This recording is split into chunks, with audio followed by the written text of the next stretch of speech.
자, 그러면은 헌법 제11조 3항에 대해서는 어느 정도 숙지가 되셨죠? 제가 나름대로 이해한 것 같습니다. 부족할 수는 있습니다. 그러면 헌법 제11조 3항에서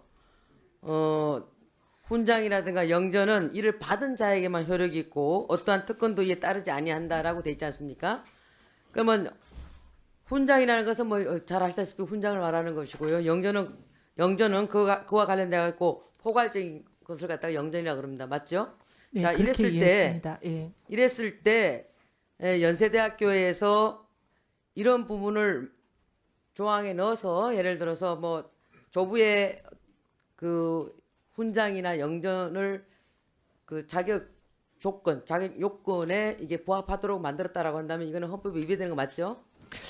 이런 생각이 들었습니다. 이걸 찾아보면서 사실 뭐 종교 학교들 사학의 경우 특정 종교에 이제 어떻게 보면은 종교적인 이념을 가르치는 학교 그런 학교의 경우에는 헌법에서 보장하는 종교의 자유에 위반된다고 그런 미션 스쿨들을 다 위헌이라고 보는지 하는 궁금함이 들었고 그거하고는 별개입니다.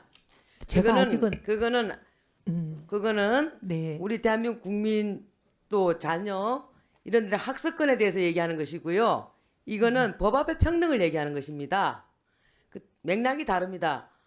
네, 대한민국 국회의원을 12년 동안 하신 분이 이걸 모르는 척 해서는 안 되는 겁니다. 모르는 본 척 위원장이 판단했을 때는 이 부분은 엄격히 말씀드려서 이 부분은 헌법에 위배되는 사항이고 이 부분에 대해서 최현석 의원님께서 개별적으로 수사 의뢰를 하든지 조치를 한다고 했으니까 그러면 그것은 두고 보면 될 것이지만 본 위원장이 판단했을 때는 이 부분은 분명히 위법하다. 그리고 이원적인 요소가 있다라는 말씀을 드립니다.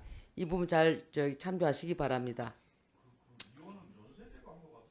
그러니까 그 말씀 드리는 겁니다. 조성래 의원님, 본 위원장이 이야기하는 맥락을 잘 파악해서 얘기하십시오. 연세대학교가 위헌이라는 겁니다. 그래서 거기에 대해서 그 부분에 대해서 12년씩 국회의원을 하셨고 그래서 헌법 조항에 대해서 이 부분에 대해서 어떻게 해석하는가를 지금 물어보고 있는 겁니다. 국무위원 되시겠다는 분 아닙니까? 자, 보충 질의 이어가도록 하겠습니다. 최한석 의원님 질의해 주시기 바랍니다. 예, 할아버지 아빠 찬스 이용한 부정 입학 의혹에 이어서 아빠 찬스를 다시 활용한 부정 입사 의혹에 대해서 여쭤보겠습니다. 후보자님, 장남이 재직 중인 대외경제정책연구원 KF에 제출한 입사 지원 서류 직접 확인하셨죠? 연구 성과로 제출한 논문 실적 2편입니다. 확인하셨죠? 네, 지금 보고 있습니다. 네. 자, 후보자 남편과 장남의 공조 논문 하나 있고 후보자 남편의 후배인 김철영 교수의 제자 그리고 장남의 공조 논문 이 두 개가 후보자가 본인의 연구 성과라고 해서 KF의 입사 서류로 제출한 내용입니다. 대학 교수들이 자녀 이른바 스펙 관리를 위해서 자녀 이름을 논문에 끼워넣는 논문 저작 끼워넣기 행태 많다는 거 잘 알고 계시죠? 이 경우는 완전히 다른 비판, 경우라고 말씀을 아니 제가 드리겠습니다. 그런 사례가 많다는 거 알고 계시죠? 물어봤습니다. 이에 대한 비판과 처벌 사례도 많습니다. 만약에 이 건이 끼워넣기가 맞다는 것이 밝혀지면 당연히 입사 취소도 되겠죠. 자, 첫 번째 논문은 이미 아빠 찬스를 활용한 거 아니냐는 의혹이 강하게 제기된 사안입니다. 아빠의 기대는 장남도 또 연구 양심을 저버린 김용세 교수도 참 부끄러운 모습입니다. 의원님, 자, 후보자 전혀 잠깐만요. 그렇지 가만히 계세요. 않습니다. 자, 반론할 후보자 기회를 왜 안 남편분이 주십니까? 후보자 남편이 발언할 기회 여기에 드리겠습니다. 해당 논문을 게재한 학회의 핵심 보직을 맡고 있다는 사실도 확인됐고 김영세 있지 교수가 않습니다. 연세대에 20년 전 연구윤리 일입니다. 지침을 위반했는지 이런 문제도 지적되는데 이거 혹시 확인됐습니까? 추가로? 의원님, 저한테 답변 기회를 주셔야 되지 연구윤리 않겠습니까? 지침을 위반한 논문이라면 당연히 무효로 봐야 할 것 같은데요. 그런 일 그래서 이거는 좀 없습니다. 알아보시죠. 예. 아, 제가 대답하겠습니다. 답변 기회 드릴게요. 가만히 계세요. 자, 두 번째 논문은 이거 정말 심각한 논문 문제가 있어 보입니다. 자, 여기 보면 2018년 메이 20이라고 돼 있는 이게 이번에 그 KF에 제출한 논문인데요. 자, 여기에 김철영이라고 하는 저자가 있고 남모 씨가 있습니다. 김철영의 지도 학생이죠. 또 장남이 있습니다. 자, 이 논문이 2018년에 작성이 됐는데 이 중에 한 명인 남모 씨가 오른쪽에 있는 논문입니다. 2019년도에 동일한 제목, 토시도 하나 안 틀린 이런 동일한 제목을 석사 논문으로 연세대학교에 석사 연구 논문으로 제출합니다. 자, 이거는 자, 왼쪽에 있는 논문과 오른쪽에 있는 논문 그리고 장남과 남모씨 중에 한 명은 심각한 잘못을 범하고 있는 겁니다. 자, 이런 경우에 자, 통상적으로는 2018년도의 논문은 남모씨가 전적으로 작성한 것으로 보여집니다.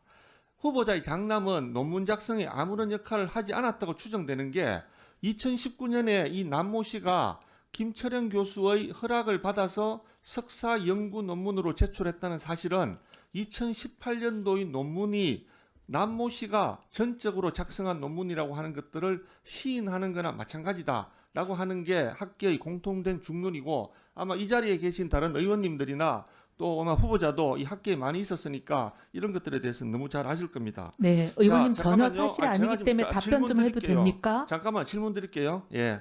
자, 후보자님. 자, 이때 아까 제가 장남하고 통화하시라고 말씀드렸고 자, 이 논문에서 논문 저자 끼워 넣기 한 사람이 누구라고 생각되세요? 남모씨 아니면 후보자의 장남? 누구라고 의원님, 생각되십니까? 이 김철용 교수의 바로 지도 학생이 장남입니다. 예. 남모 씨는 자, 지도 학생이라고 쓰시고 장남은 지도 학생 아니라고 하시고 아니, 자, 김철용 교수를 남모 씨도 김영세 마찬가지예요. 교수의 자, 후배라고 남모 씨도 쓰시면 마찬가지입니다. 어떡합니까? 남모 씨도 학생입니다. 자, 이럴 때 근데 이 논문의 남모 씨의 선배 자, 바로 자, 사수가 누구라고 보세요? 장남입니다. 자, 이 중에 누구라고 보세요? 이 중에 아니, 누가 의원님, 뛰어났다는 이 겁니까? 논문은 그러면 이 남모씨라는 사람이 이거 논문 표절한 겁니까? 혹시? 그건 알 수 없지만 자, 잠깐만. 자, 다시 아니, 한번 의원님 묻겠습니다. 말할 기회를 안 주시면서 아니, 그렇게 자, 하시면 자, 어떡합니까? 다시 한번 묻겠습니다. 후보님 잘 신중하게 답변하세요. 지금 남모 씨는 미국 LA에서 공부하고 있습니다. 박사과정에 있습니다. 이거 만약에 남모 씨가 앞에 논문을 표절했다라고 보면 남모 씨가 엄청나게 이렇게 본인의 학문적인 성과에 이 위험이 닥칠 수도 있습니다. 여러 가지 지금 추가 진술이나 이런 게 있을 수도 있겠죠. 알지요. 예, 그리고 지금 그래서 앞에 이 이거는 논문은 이미 신중하게 학술지에 잘 게재된 답변하셔야 돼요. 아니, 그럼요, 알고 신중하게 잘 있습니다. 답변하셔야 됩니다. 여기에 누가 논문 끼워넣기 한 거라고 보세요. 의원님, 이 논문은요. 지금 장남이 들어가 있는 이 논문은 김철용 교수가 장남의 지도 교수일 때 시작된 논문입니다. 그리고 그러면 이 오른쪽에 후배로 들어온 그러면은 남모 씨가 남모 그래서 씨가 이 제3 논문을 저자로 표절한 들어 있는 거네요? 겁니다. 그렇게 지금 주장하시는 겁니까? 남모 씨라는 사실입니다. 분이 주장이 아니고. 논문을 표절한 거라고 주장하시는 건 그건 제가 똑같아요? 알 수 없습니다. 예? 알 그건 수 제가 없다고요? 왜냐하면 뒷문문을 제가 자, 그럼 본 적이 이거 없으니까요. 신중하게 잘 판단하십시오. 여기 이- 장남이 그럼 장남하고 통화하셨죠? 이 논문에 대해서 본인이 논문 작성할 때 적극적인 참여가 있었다고 장남이 그러던가요? 본인이 시작한 논문입니다. 장남이 그러던가요? 네, 본인이 시작한 논문입니다.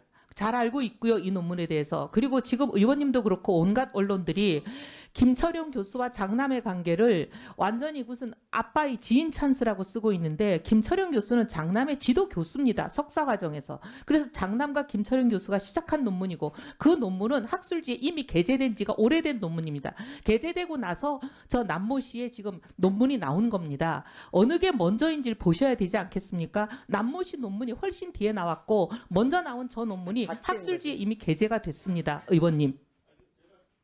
예, 2분 더 주세요.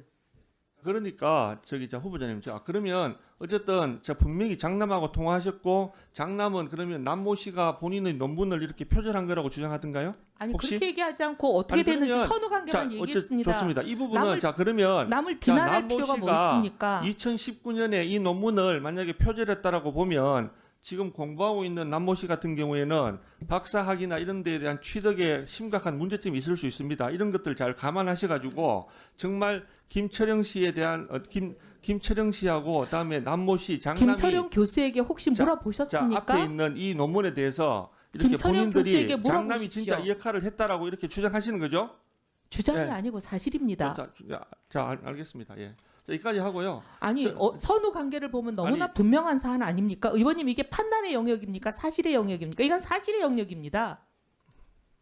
자, 이제 그만하시고. 자, 지금 보면 저는 오늘 이 우리 후보자가 아까 우리 입학 과정에서 보여준 여러 가지 좀 부정한 의혹 그리고 이 논문과 관련해서도 아까 첫 번째 논문은 아버지와 아들이 쓴 논문입니다. 또 다른 하나는 아버지의 후배인 교수 또 그리고 아들이 관련된 후배인 교수가 논문인데 아니고 자신의 지도 교수입니다. 아니요. 지금 남편의 후배라고 하잖아요.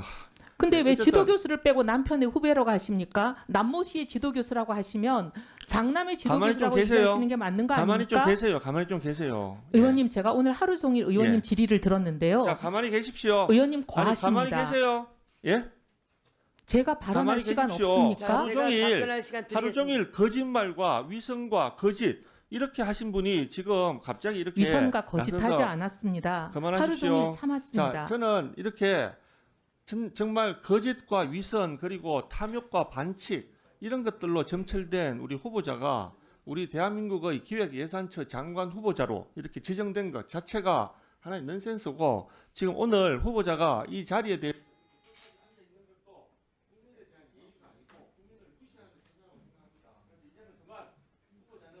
이 자리에서 물러나시고 후보자에서 스스로 이렇게 후보자의 지위를 처리하시는 게 마지막으로 국민들에 대한 양심, 국민들에 대한 도리라고 생각합니다. 네, 이상입니다. 예, 후보자님 답변하십시오. 네, 이 논문은 이미 학술지에 게재된 지가 오래된 논문입니다. 2018년에 게재된 논문입니다. 그러면 지금 남모 씨가 쓴 논문이 지금 박사과정 논문이라고 하시는데 지금 몇 년이 흘렀습니까? 지금 석사 7, 논문이라서. 8년이 석사 석사과정. 네. 그 뒤에 게재된 논문입니다. 선으로 보더라도 어느 게 먼저인지로 이거는 판별이 나는 문제인데 이렇게 간단한 문제를 저렇게 오도하시니까 굉장히 유감이고요. 그다음에 자꾸 장남에 대해서는 지도교수라고 얘기 안 하고 남모 씨에 대해서는 지도교수라고 얘기하시는데 장남의 지도교수인 게 먼저고 장남의 어떻게 보면 후배로 뒤에 들어온 사람이 남모 씨입니다. 그러니 장남과 지도교수가 먼저 시작한 논문을 그 뒤에 들어온 남모 씨가 같이 참여한 그런 논문입니다. 그리고 아빠 찬스라고 얘기하셨는데 그거는 장남이 박사과정 중에 쓴 논문을 아빠가 공저로 들어간 것입니다. 주체는 장남이기 때문에 당연히 장남이 제1저자고요. 그리고 한국계량격제회가 그렇게 허술하지 않습니다. 블라인드 테스트를 통해서 했고 그다음에 아빠가 그 학교에 그 학회의 임원이라고 하셨는데 학회 임원이었던 건 99년이고 이 논문이 통과된 것은 2021년입니다. 이 논문 말고 아빠와 같이 공저한 논문. 20년 전에 있었던 편집위원이 20년 후에 대통령도 자리에서 내려오면 20년이면 아무 힘이 없습니다. 그런데 학회에 무슨 그 간사 자리가 대단한 벼슬이라고 20년이 지나서도 영향력을 블라인드 테스트에서 발휘합니까? 자, 제가 그러면 한번 확인적인 측면에서 혹시 나중에 이정 문제가 발생될 수 있으니까 정리 좀 해보겠습니다.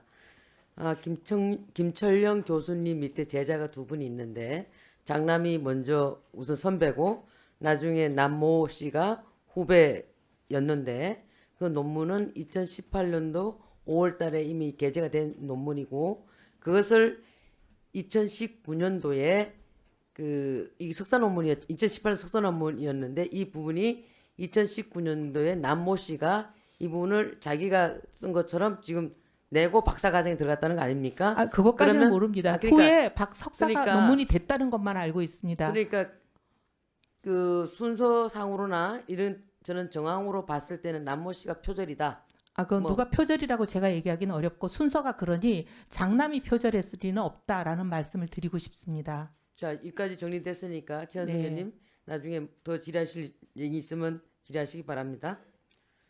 자, 다음은 더불어민주당 김영환 의원님 질의해 주시기 바랍니다. 네, 후보자님, 제가 또 뭐 파악하기 힘든 가설을 좀 한번 말씀드릴 텐데 너무나 노여하지는 마십시오. 검증을 좀 네. 해주시기 바랍니다. 네, 네.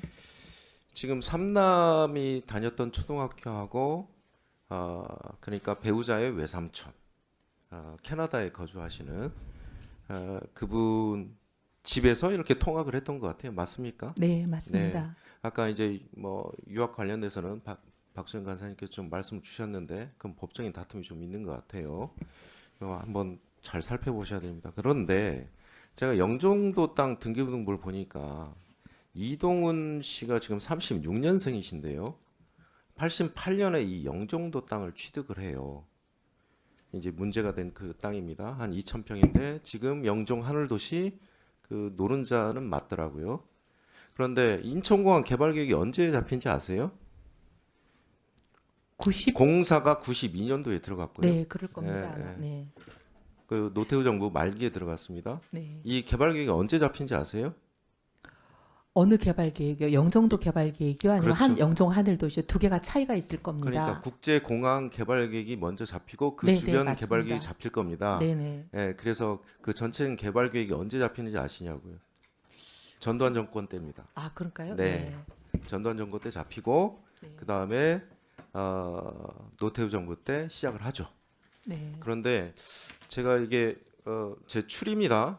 예, 한번 좀 잘 살펴봐 주시면 좋겠습니다. 네. 이 김태호 전 내무장관님 이력을 봤더니요. 박정희 정권 시절에도 대통령 비서관을 거쳤고요. 전두환 정권 때도 대통령 정무 제2 수석 비서관을 거치셨어요. 그리고 인천시장도 하시고 경기도지사도 하시고 85년도에 초선 의원을 시작하십니다. 내무부 장관도 그 이후에 하시고요. 그렇죠? 제가 다른 모르지만 대충 그런 걸로 알고 있습니다. 예. 그 이 외삼촌과의 관계인데 영종도 땅을 캐나다에서 거주하시는 분이 직접 이 섬까지 오셔서 이 땅을 매입했다는 배경을 혹시 들어보신 적 있어요? 실은 저는 잘 그 부분은 모르고요. 제가 결혼도 하기 전 일이고 그렇죠. 잘 모릅니다. 예. 그렇죠. 그래서 이때 사실은 영종도 땅에 대한 90년도 당시 좀 투기 열풍이 좀 불었던 때예요. 근데 그 이전에 이미 취득을 하신 부분입니다. 한 2, 3년 전에. 그래서 이 땅에 대한 사실은 차명 의심이 좀 생기는 겁니다. 아, 그렇지는 네. 않습니다. 그래서 네. 캐나다에 계신 거주하신 분이 직접 영종도까지 와서 일부러 땅들을 다 보시고 이 2,000평을 찍어서 매입을 하셨다라는 걸로 저는 좀 들리는데 매우 확률적으로 캐나다에 거주하시는 분이 외손주 뻘도 데려가서 이렇게 키우시던 분이잖아요. 그런데 한국에 오셔서 이 땅을 매입을 하셨는데 관리도 안 돼요. 세금 체납도 2번이나 있었어요. 사기도 당했답니다. 아니 뭐 어떤 사기인지 모르겠는데 네. 여하튼 등기부 등본에 나올 겁니다. 아마. 예. 그래서 이 땅의 출처 이 부분을 좀 나중에 한번 소명을 해주셨으면 좋겠습니다. 아유, 제가 알지도 못하고 결혼도 하기 전 일인데 제가 어떻게 알겠습니까? 그래요? 예, 의원님 88년이면 제가 알겠습니다. 결혼도 하기 전입니다. 알겠습니다. 그리고 이분이 지금 돌아가셔서 확인도 안 됩니다. 혹시 배우자한테 무슨 사실은 이게 뭐 증여의 문제니 증여세 문제니 이런 것들이 다 나오는 거 아닙니까? 증여세는 네. 아까 박수민 의원님 말씀에 잘 설명을 드렸습니다. 그래서 박수민 의원님이 예. 제가 이 땅을 좀 평당 가치를 좀 한번 기준시가로 공시지가로 한번 봤어요. 그런데 이 매입했던 당시 가격보다 적게 가격으로 취득을 하셨더라고요. 네, 그게 제곱미터당 11만 얼마인가 취득을 하셨고 그때 공시 가격이 13만 원이었고요. 그리고 그때 매도한 가격이 제곱미터당 22만 원인가 그래요. 그래서 차익이 그렇게 나신 겁니다. 이 땅은 그때부터 시작된 겁니다, 사실은. 매입이. 예. 제가 그래서 이번에 이 일을 계기로 네. 남편에게 물어봤습니다. 실은 네. 제가 시댁 뭐 어른들하고 남편과의 뭐 재산 문제 이런 거 저한테는 알리지도 않고 제가 알려고도 하지 않는데 이번에 이게 이제 시끄러워져서 제가 물어봤습니다. 근데 이제 등기부 등본까지 보여주면서 저한테 한 설명은 어쨌든 캐나다 국적의 장기 부재지주인 외삼촌이 아무래도 그때는 지금과 달리 인터넷으로 뭐 세금 내고 이런 게 잘 안 됐던 모양입니다. 그래서 체납이 오래됐었고 또 소유권이 사기당해서 넘어가서 굉장히 골치 아픈 일도 있고 땅 관리가 어렵다고 판단한 그 외삼촌이 법원 공매가 통지가 되자 팔아달라고 부탁했답니다. 근데 그때는 IMF 끝난 지가 얼마 안 돼가지고 원매자를 못 찾는 상태에서 공매일이 다가오자 헐값에 넘겼다는 얘기를 들었습니다. 듣긴 들으셨네요. 지금 이번에 들었습니다. 네. 네. 그럼 아까 얘기해 주시지. 아, 전혀 모른다고 말씀하셔가지고. 아니. 알겠습니다. 네. 그다음 한번 제가 아까 재정적 모른다고 말씀드린 건 의원님 죄송한데 그거는 88년에 그분이 왜 구입했는지를 모른다는 말씀을 드렸습니다. 제가 의원님 말씀을 조금 잘못 알아들었나 봅니다. 그런데 여튼 저한테 좀 아직도 이렇게 풀리지 않는 구석들이 좀 많이 있어서 네, 나중에 조금 자세한 소명을 좀 한번 네, 더 부탁드리고요. 그러겠습니다. 저한테 뭐 기회를 조금 더 주셔서 위원장님 감사합니다. 그 재정정책 제가 사실은 좀 하려다가 이 문제로 빠졌는데 아까 재정정책 얘기하시다가 좀 숫자가 조금 틀린 게 있어서 그랬습니까? 네. 윤석열 정부 때 2%대 성장을 했다. 이 윤석열 정부 온전한 예산으로 반영된 23년도 경제 성장률이 얼마인지 아세요? 제가 1.6%입니다. 제가 네, 불러드릴게요. 네, 24년도가 2.0 잠재 성장률을 간신히 찍었어요. 네, 그 다음에 비상계엄 이후에 0.8%로 모든 기관들이 다 하향 조정했죠. 그런데 이재명 정부 들어와서 이걸 끌어올려서 1.0까지 된 겁니다. 사실은 네. 내년 경제 성장률은 이제 2% 이상으로 끌어올리는 게 이제 후보자의 특명 중에 하나.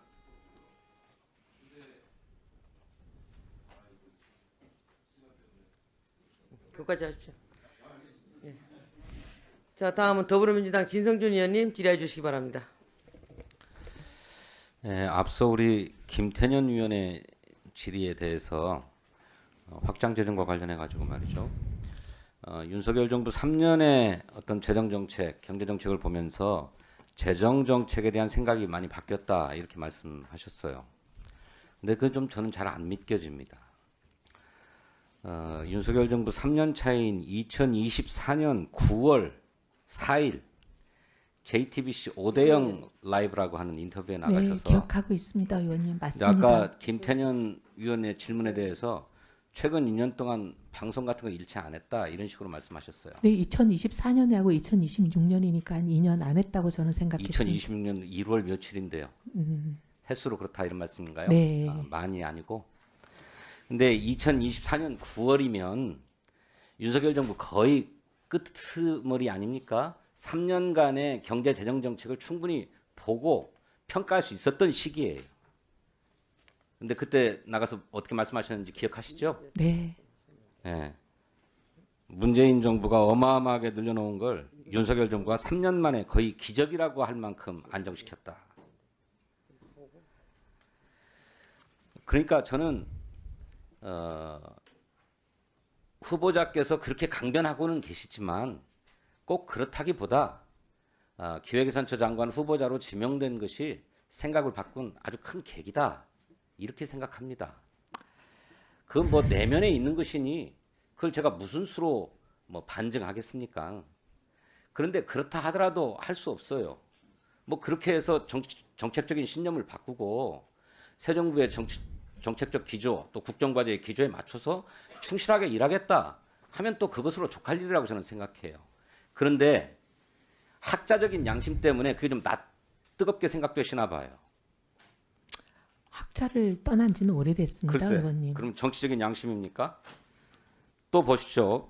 아까 우리 조계원 의원의 질문에 대해서 이재명 정부의 지방주도 성장이 정말로 필요하다.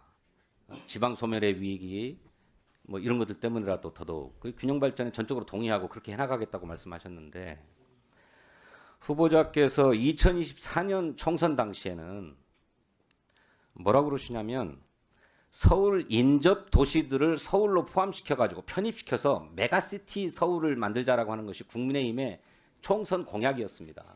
이걸 막 엄호하면서 오히려 지방 균형 발전을 추진해 왔던 노무현 문재인 정부가 오히려 서울을 억눌러서 국가 경쟁력을 훼손시켰다는 취지로 토론하셨어요. 그러니까 후보자의 생각이 바뀐 게 뭐 그냥 최근의 일인 것 같아요. 저희들이 볼 때는. 그러니까 억지로 막 그러실 것은 아니다. 저는 그렇게 생각합니다.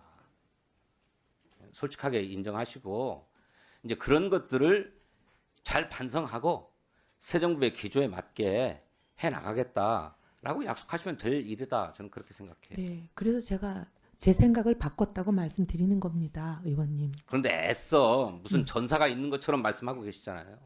그건 그런데 뭐 국민은 저는 그렇게 용인할 수 있습니다만 우리 국민은 저렇게 후보자께서 장관 후보자에 지명된 이후로 정책적인 소신이나 정책적인 어떤 생각들을 바꾼 것이라고 하면 새 정부의 국정기조와 충실하게 발맞춰서 일을 수행할 수 있을까?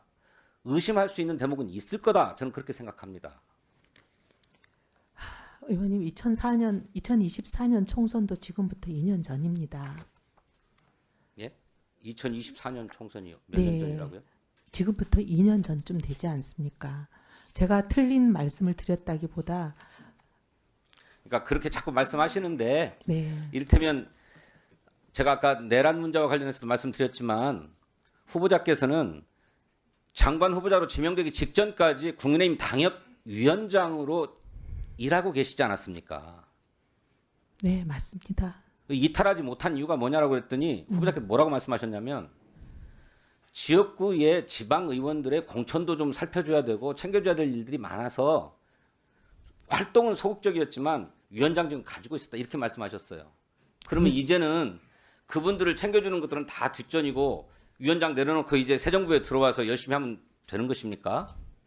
그러니까 저는 후보자의 판단에서 공과 사가 혼동되고 있고 헷갈리고 있다고 생각해요. 그것이 가정사회 문제에 있어서나 또는 이런 정책적 사안이나 정책 사안에 대해 있어서도 상당히 30초만 더 주십시오. 네. 상당히 흔들리고 있다. 그런데 기획예산처 장관은 다른 임무도 있습니다만 나라의 곳간을 책임지는 자리 아닙니까? 예산을 다루고 재정을 다루는 일인 만큼 누구보다도 강직해야 된다고 저는 생각해요. 그런데 그 강직성에서 여러 가지로 의심스러운 대목들이 계속 지적되고 있는 것이다. 저는 그렇게 생각합니다. 후보자는 애써 여러 말씀들을 하고 계시지만 그 원펜트하우스 아파트 청약에 있어서도 그 제가 볼 때는 후보자는 불법이 아니라고 강변하실지 모르지만 양심에는 불량한 것이다. 저는 그렇게 생각해요. 아드님이 그러저런 사정이 있는지는 모르지만 혼례를 올렸고 혼인을 해서 직장을 갖고 있고 별도의 신혼집을 얻었지 않습니까? 그런데 그가 같이 살고 있다는 이유로 또 혼인신고를 하지 않았다는 이유로 미혼의 부양가족으로 신고해서 청약에 당첨된 것 아닙니까? 저는 그거는 너블리스 오블리주라고 하는 정신에서 비춰보면 후보자가 오히려 반성하고 내려놓겠다, 집을 포기하겠다 이렇게 하셔야 옳은 태도라고 저는 생각합니다. 또 새 자녀의 조기 유학 문제도 마찬가지입니다. 아까 박수영 위원님이셨습니까? 해외 초등학생의 유학과 관련해서 양부가 모두 동행해야 된다. 라고 하는 법적 규정이 있었음에도 불구하고 그렇게 하지 않았잖아요. 교육청에 상담을 받았는지 어쩐지 모르지만 명확하게 규정이 그런 것이라고 하면 저는 후보자 그런 선택을 하면 안 된다고 생각해요. 물론 자식들 좀 좋은 곳에서 잘 교육시키고 싶은 욕심이 왜 없겠습니까? 우리나라 부모라면 다 그런 생각을 갖지요. 하지만 그것이 바른 일인가? 저는 돌이켜봐야 된다고 생각합니다. 의원님 그때는 그러지 않기 때문에 네. 오늘날 우리 사회가 과잉 경쟁에 시달리고 있고 우리 아이들이 그냥 교육열에 내몰려가지고 허덕거리고 있는 거라고 생각해요. 의원님 좋은 교사서 교육시키겠다고 생각했으면 그렇지 않으면 왜 갑니까? 아니 예, 알겠습니다. 안식년이니까 뭐, 알겠고요. 안식년이고 제가 실직 기간이었으니까요. 저는 그런 점에서 후보자의 그런 고위 공직자로서의 자세와 태도에 대해서는 전면적인 각성이 필요하다. 네, 의원님. 똑같이 그런 점을 지적하고 계신다. 저는 그렇게 생각합니다. 네, 의원님 그 말씀에 제가 더 부족한 점을 살피겠습니다. 네, 수고하셨습니다. 다음은 개혁신당 천하람 의원님 질의해 주시기 바랍니다. 예. 부정청약 문제는 어느 정도 확인이 다 된 것 같으니까 다음 주제로 한번 가보겠습니다. 그 후보자님 그 파라과이 가셔가지고 통일교 문선명의 삼남 문현진이 운영하는 재단에서 강연한 적 있으시죠? 네, 여성의 권익에 관한 거였습니다. 그렇죠. 세계 평화를 위해서 여성들이 어떻게 기여할 수 있나 하는 전문적인 전문가로서의 포럼이었습니다. 그 후보자께서 통일교를 신봉하지는 않는 걸로 제가 알고 있는데 네, 당연히 아닙니다. 그 왜 문선명 삼남 관련 행사에 가신 겁니까? 사실 문선명 삼남 관련 행사인 줄은 몰랐고 글로벌 평화재단이라고 해서 저는 그게 통일교인 줄은 모르고 국가 지도자들이 오고 또 대통령들이 세계 각국에서 연사를 오시는데 저도 연사로 와달라 그래서 저는 굉장히 중요한 자리라고 생각하고 갔습니다. 네, 그 이게 지금 그 언론에 많이 보도가 되지는 않았는데 혹시 후보자가 여기 이 행사 참석한다는 걸 주변에 많이 알리셨습니까? 아는 사람들이 있었고 우리 사무실 사람들은 다 알았지요. 그때 후보자가 의원이셨나요? 이게 아니요, 몇 이때는- 년도죠? 이때는 의원이 아니었을 겁니다. 예. 아마 실업자였을 때였을 겁니다. 그 사무실의 직원들이면 누군가요? 우리 저기 지구당도 있고요. 그리고 네. 이게 이제 문제가 됐다기보다는 이게 이제 어디 화제가 됐을 때는 제가 국회에 복귀하고 이게 한 2016년, 17년에 의정활동 홍보에 이거를 직원들이 넣으려고 해서 그러지 말라고 한 적이 있습니다. 네, 아무튼 그러면 그 비망록 2014년 11월 18일자 20페이지 한번 보겠습니다. 여기 보면 파라과이로 출발하는 날이다. LA 공항에서 트랜짓 하느라 기다리는 동안 이 글로벌 피스 파운데이션 한국 사무소의 김미화 소장과 대화하다가 GCF 의장이 문현진이라는 사람이며 문선명의 삼남이라는 사실을 알게 되었다. 청천벽력이었다. 그래서 뭐 이렇게 쭉 뭐 설명이 있고 급히 파라과이 현지로 연락해서 언론에 일체 내 이름이 나가는 일은 없게 해달라는 부탁을 했다. 실제로 언론 보도는 하나도 나오지 않았더라고요. 네, 이거 그다음에- 우리 사무실 직원들은 다 알고 있는 네, 일입니다. 알겠습니다. 다음으로 후보자의 이제 유관순 기념 사업회를 통한 그 정치자금법 위반이 문제됐던 사건 한번 보겠습니다. 그 2017년 9월 19일자 비망록 56페이지인데요. 여기 내용을 보면 기존에 선임한 변호사가 있고 검찰에 들어갔다 오더니 내일 입건 지휘를 내릴 듯 방법 없다.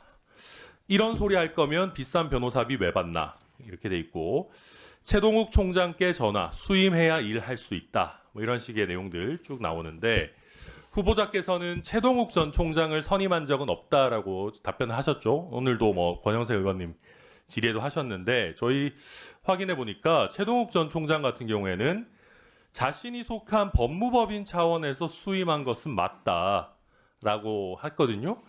그 후보장님 당시에 기존에 선임한 변호사가 있었는데 최동욱 전 그 총장이 있는 법무법인이 서평이네요. 법무법인 서평을 이때 당시에 추가로 선임했던 건 맞습니까? 아닙니다. 사실 이 사건은 수사로 전환되지도 못했던 사건입니다. 그래서 법무법인 서평을 선임하신 적이 없어요? 법무법인 서편은 선임했을 겁니다. 아니 제 물음이 예. 그거잖아요. 지금 근데 그래서 최동욱 변호사를 선임했다고 아니요. 보고, 예. 지금 최동욱 전 총장이 있는 법인 같으면 음. 원래 그렇게 높은 사람들은 자기 이름 안 넣는 경우들도 많아요. 그 나쁜 관습이지만 어쨌든 최동욱 전 총장이 속한 법무법인을 당시에 선임했던 건 맞잖아요. 그렇죠? 네, 그건 맞습니다. 네. 그 다음에 비망록 9월 14일자 49페이지 한번 보겠습니다. 여기 보니까 이제 조배숙 의원 얘기가 나오는데 조배숙 의원한테 김부겸 장관에게 당시 행안부 장관이었죠. 김부겸 장관에게 이철성 청장의 부당 수사에 대해 말해줌, 하명 수사, 우병우 김재원 라인의 조윤선 청탁 수사, 무리하고 부당한 수사다. 뭐 이런 얘기를 조배숙 의원에게 했다라고 되어 있는데 후보자님 당시에 조배숙 의원한테 수사의 부당성이나 억울함 이런 거 토로하신 적 있으세요? 저는 사실 기억이 안 나는데 지금 조배숙 의원이 그런 걸 들었다고 그러면 아마 그랬을 수는 있을 겁니다. 근데 누구를 만나서 무슨 얘기를 했는지 지금 10년쯤 전 얘기를 네, 그래서 다 기억하기는 어렵습니다. 그 조배숙 의원이 안 그래도 지금 후보자가 당시에 억울함을 하소연한 적이 있다. 조배숙 의원 당시에 이 얘기를 만나셨어요? 아니면 전화로 하셨어요? 뭐 기억이 안 아니 나세요? 지금 그런 얘기를 한 것도 기억이 안 나는데 기억하기는 어렵습니다. 근데 이게 조배숙 의원하고 이런 얘기를 나누셨다는 거 특히 어쨌든 1분만 더 주시겠습니까? 이게 어쨌든 후보자의 개인적인 비리와 관련한 사건에서 동료 의원에게 어떤 로비를 부탁하는 거 아니겠습니까? 그럴 리가 없습니다. 어쨌든 뭐 억울함을 하든 뭐 김부겸 장관에게 뭐 얘기를 하든 뭐 조배숙 의원은 본인이 김부겸 장관에게 얘기했는지는 기억은 없다라고 하는데 어쨌든 본인의 형사 사건과 관련해서 동료 의원에게 억울함이든 뭐 하소연을 하든 이런 내용을 후보자께서 여기저기 동네방네에 떠들고 다니셨을까요? 이런 의원님, 내용을 보좌진들하고 공유를 당시 하셨었습니까? 당연히 하죠. 그리고 보좌진들하고 공유를 하지 않아도 보좌진들은 의원의 일거수일투족을 다 알고 있습니다. 그래요? 근데 왜냐면 전화를 하거나 후보자께서 뭐 예를 들면 뭐 개인적인 공간에서 전화를 하거나 조배숙 의원과 개인적으로 만남을 갖거나 이런 것까지 어떻게 다 알 수가 있나요? 다 알 수는 없지만 알 수 있고요. 그리고 지금 이 경우는 제가 보니까 상당히 여러 가지 사실이 아닌 본인들의 짐작 등등을 여기다 버무려서 소설을 만든 걸로 보입니다. 아니 그렇지는 않지만 조배석 의원하고 통화하는 걸 들었을 수는 있죠. 그런데 그걸 가지고 계속 이렇게 소설을 쓰는 걸 가지고 의원님 너무 의존하지 마십시오.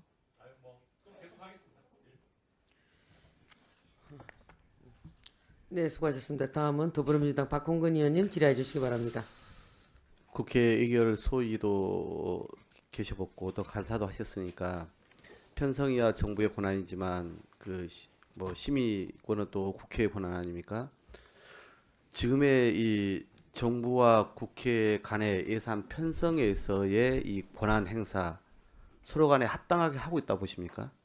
좀 보완돼야 될 점이 꽤 있다고 생각하고 국회 있습니다. 권한이 제대로 보장된다고 보십니까? 그래서 사실 아까 제가 모두 발언에 국민의 대표이신 국회를 정말 파트너로 모시고 가고 싶다라는 게 저에게 기회가 주어진다면 국회에 더 많은 목소리 그리고 지금은 어떻게 저도 보면 이제 예산 소위를 뭐 아마 민주당 의원으로서 많이 해봤고 간사도 위원장도 해보지 않았습니까? 나중에는 되게 이제 배의감 같은 게 들거든요. 마지막에 수조 예산을 하룻밤 사이에 기재부가 깎아서 가져옵니다. 그리고 나서 어디서 깎았는지도 보고 않고 저희는 본회의장에 가서 책자를 통해서 확인한 경우가 왕왕 있었습니다. 네. 이런 예산 심사 진짜 이렇게 형해화된 것 국회가 마치 들러리처럼 들어선 것은 옳지가 않지요. 이제 제대로 바꿔야 되지 않겠습니까? 그 문제점에 대해서는 제가 많이 공감하고 있습니다. 의원님 저는 그때 당시 소수 정당의 예결소위 간사를 해보고 다수당 여당의 간사보다 더 많은 피해를 느꼈습니다. 네. 정부가 지금 여러 가지 뭐 부처별로 그 설명 자료 사업에 대한 그다음에 지출 구조 조정 내역 이것도 그동안 잘 안 내놨어요. 네. 예비비 사용 계획서 이것도 이제 조금씩 내놓겠다고 한 거 아닙니까? 네. 이제 조금씩 바뀌어 나가려고 하는 건데 이와 같이 예산 자료 공개를 하는 게 오히려 제가 보기에는 향후에 이런 문제를 잘 국회 차원에서 정리하는 데 도움이 될 것이다 저는 보여지고요. 그리고 또 예산 분배 과정이라든가 중장기 계획 수립 과정 이런 것도 좀 명확히 공개하고 등을 포함해서 하여튼 진짜 국회의 실질적 권한을 어떻게 개선할 것인지를 집중적으로 고민을 해주셔야 된다. 이 말씀을 좀 분명히 드리고 싶습니다. 뭐 공감하실 거라 생각합니다. 네. 저희들도 기회가 되면 더 그동안 토론된 것들이 많으니까 말씀을 드릴 텐데 네. 그리고 두 번째, 대통령 네, 국민 죄송합니다. 참여 관련해서 좀 말씀을 드리고 싶어요. 이제 이 기초나 특히 광역 단위는 이제 그 국민 참여 예산들이 좀 있는데 정부 같은 경우는 이런 데 있어서는 중앙정부 국가 예산에 있어서 되게 인색해 오지 않았습니까? 이제는 좀 많이 달라져야 되지 않겠어요? 네, 대통령님의 생각도 열린 재정, 모두의 재정, 참여 재정으로 원칙을 정하시고 저도 사실 그 문제에 대해서는 공감하고 있습니다. 그래서 그것을 큰 방향과 원칙으로만 갖지 마시고 이걸 어떻게 제도화할 것인지 네, 어떻게 단계적으로 확대할 것인지 네, 이런 거에 대해서 구체화시켜야 될 것이다. 이런 네. 말씀을 좀 드리겠습니다. 명심하겠습니다. 예비타당성 조사, 예타와 관련해서 워낙 그쪽 분야에 종사를 했기 때문에 잘 아실 네. 텐데 일단 이제 저희가 뭐 국정기획위원회에서도 이제 소위 그 기준을 완화하는 거 지금 1,000억 500억으로 되는 것을 좀 낮추려고 하지 않습니까? 기준을 대상을 그런데 이것도 물론 필요합니다만은 그동안 너무나 이제 예타의 평가 영역 중에서 경제성, 정책성, 지역균형 중에서 경제성만 BC만 너무나 높게 본다 이런 이제 지역들이 많았단 말이에요. 그런데 특히 예를 들어 서울 같은 경우도 똑같이 예를 들어서 이런 BC 문제라든가 이런 것을 적용하면 안 되고 더구나 서울 같은 경우는 서울이다 보니까 지역균형에서 당연히 좋은 점수를 못 얻겠죠. 그러니까 서울하고 똑같이 강남권과 비강남권이 같지가 않아요. 너무나 SOC 잘 아시잖아요. 서울 지역 해보셨으니까 강남권에서 해보셨고 강북권에서 해보시지 않았습니까? SOC와 같은 차이가 너무 현격한데 이걸 똑같이 서울이라고 해서 같은 기준을 적용하면 안 되겠죠. 그러니까 서울에는 강북 횡단선부터 시작해가지고 엄청난 것들이 그동안 다 탈락을 했거든요. 저는 그런 부분에 대해서는 제도적 개선이 필요하다 생각하는데 어떻게 보십니까? 네, 깊이 공감하고 실은 예비 타당성 조사가 시작될 때 참여했던 사람 중에 한 사람입니다. 근데 그때도 BC 위주의 분석이었는데 그 AHP라고 지방 네네. 낙후도 지역 균형 발전도 이런 것을 보완하는 가중 지수를 넣는데 저기 많이 주장을 했고 참여도 했었습니다. 나름 기여를 했다고 자평하고 있습니다. 그 정신을 더 살려서 확대해 나가겠습니다. 네. 우리 재정 여력 어떻습니까? 일단 IMF나 OECD나 각종 국제기구들이 아직까지 저희는 여력이 있다고 평가하고 있습니다. 본인이 그러면 중복은 걷어내고 누수는 막아서 재정 여력을 최대한 확보하자 이런 얘기를 하셨는데 그건 그러면 재정 여력에 부족하다, 부재하다 이걸 전제로 한 발언입니까? 아니면 더 전략적으로 확충하자 이런 책임 취지입니까? 있는 적극 재정을 하려면 그런 것이 필요하다고 봅니다. 보다 후자의 방점이 네, 찍혀 있다 이렇게 네. 보면 되겠다는 겁니까? 국민성장펀드 저희가 네. 이제 국정기획위원회 단계에서도 이걸 네. 설계를 했는데 대통령은 오히려 더 이걸 규모를 150조까지 키우지 않았습니까? 네, 윤석열 정부가 이제 대책 없이 감세하면서 텅 빈 나라 국관을 물려받은 이재명 정부의 궁여지책이지만 묘수다 저는 이렇게 평가를 하거든요. 그래서 대통령이 송배전망 지금 한참 논란이 네, 일어나는데 네, 이런 구축 펀드도 좀 활용해봐라 이런 얘기 이제 하나 하지 않았습니까? 네, 그러니까 결국은 네. 네, 동의합니다. 아까 그 150조만 하더라도 75조는 그 저기 75조를 나눠서 민간 쪽에서도 상당히 많이 그 여력을 늘리고 그래서 적극적인 재정의 역할을 꼭 정부만이 아니라 민간도 동참해서 하는 방식으로 가는 것 저는 지금 필요하다고 생각하고 있습니다.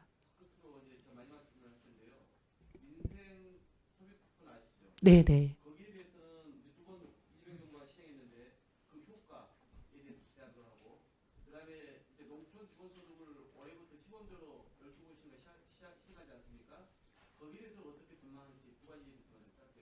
일단 이번 1월 달에 그 농촌 기본소득이 지급이 안 됐던 것에 대해서는 저기 정부 재정 여건 때문에 그건 굉장히 유감으로 생각하고 곧 지급이 되는 걸로 해결된 걸로 알고 있습니다만 그 기본소득 10개군 농촌의 인구 감소 지역을 대상으로 하는 이런 파일럿 스타디가 어쨌든 성과를 보고 그 성과를 반영해서 더 넓혀고 확대 나가는 정부의 정책 방향을 잘 이해하고 있습니다. 그리고 아까 무슨 말씀 민생 수비코프. 네. 옛날에는 제가 전면적으로 일률적으로 지급하는 그런 부분들에 대해서 제가 비판적이었던 거 맞습니다. 근데 지금 민생 소비 쿠폰은 지역별로도 차별화하고 소득별로도 차별화하고 다 차등하고 돼 있기 때문에 그동안 제가 많이 주장했던 부분들이 이미 다 해소되었다고 생각합니다. 그리고 KDI하고 등등 그 한국은행도 이것을 굉장히 긍정적으로 평가하고 어쨌든 소비 창출 효과가 있다. 그리고 고용도 창출 효과가 있다. 이렇게 평가하는 것으로 알고 있고 저도 동의하는 바입니다. 수고하셨습니다. 다음은 차규근 의원님 질의해 주시기 바랍니다.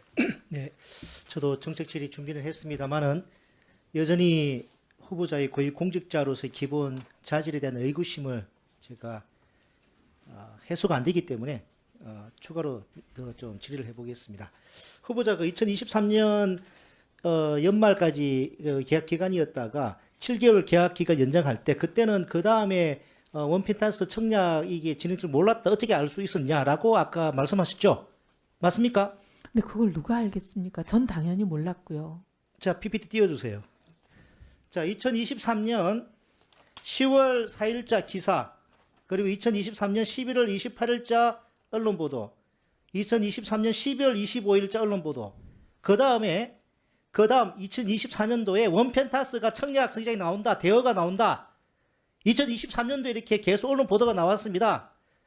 후보자 경제 전문가 아닙니까? 무주택자로서 그 다음에 이렇게 좋은, 강남에 입지 좋은데 분양 나오는데 그 관심 없었습니까? 무주택자로서? 의원님, 몰랐다는 게 말이 됩니까 그게? 의원님 이때는 제가 총선 지역구도 안 정해져서 완전히 힘들 때입니다. 그건 그거고 이건 그 다음에 이걸- 집 구할 수 있는 좋은 찬스 아닙니까? 자, 그리고 후보자 아까 전에 이사짐 계약서 있지 않습니까? 언제 그 계약한 줄 기억나십니까? 모르겠습니다. 자, 아까 7월 31일 날 말씀하셨는데 6월 19일 2024년 6월 19일입니다. 그 2024년 6월 4일에도 언론 보도가 있습니다. 원펜타스가 이제 나온다. 정해졌다. 그렇기 때문에 청약을 염두에 두고 그 이삿짐 계약서에 이사갈 장소가 미정이라고 되어 있는 겁니다. 그렇게 의심할 수밖에 없다고 생각합니다. 자, 그다음에 후보자 의원님, 후보자 제가 그 저기 그렇게 그 장남 모든 것을 다 알지는 이따가 않습니다. 예. 답변하시. 장남 채용 과정에서 대외경제연구 말고 또 두 군데 지원했다가 안 됐죠, 그죠? 서울에 있는데 세종에 있는데 된 국책연구소도 있습니다. 아니 그 서울에 두 군데 했다 안 된 데 있죠?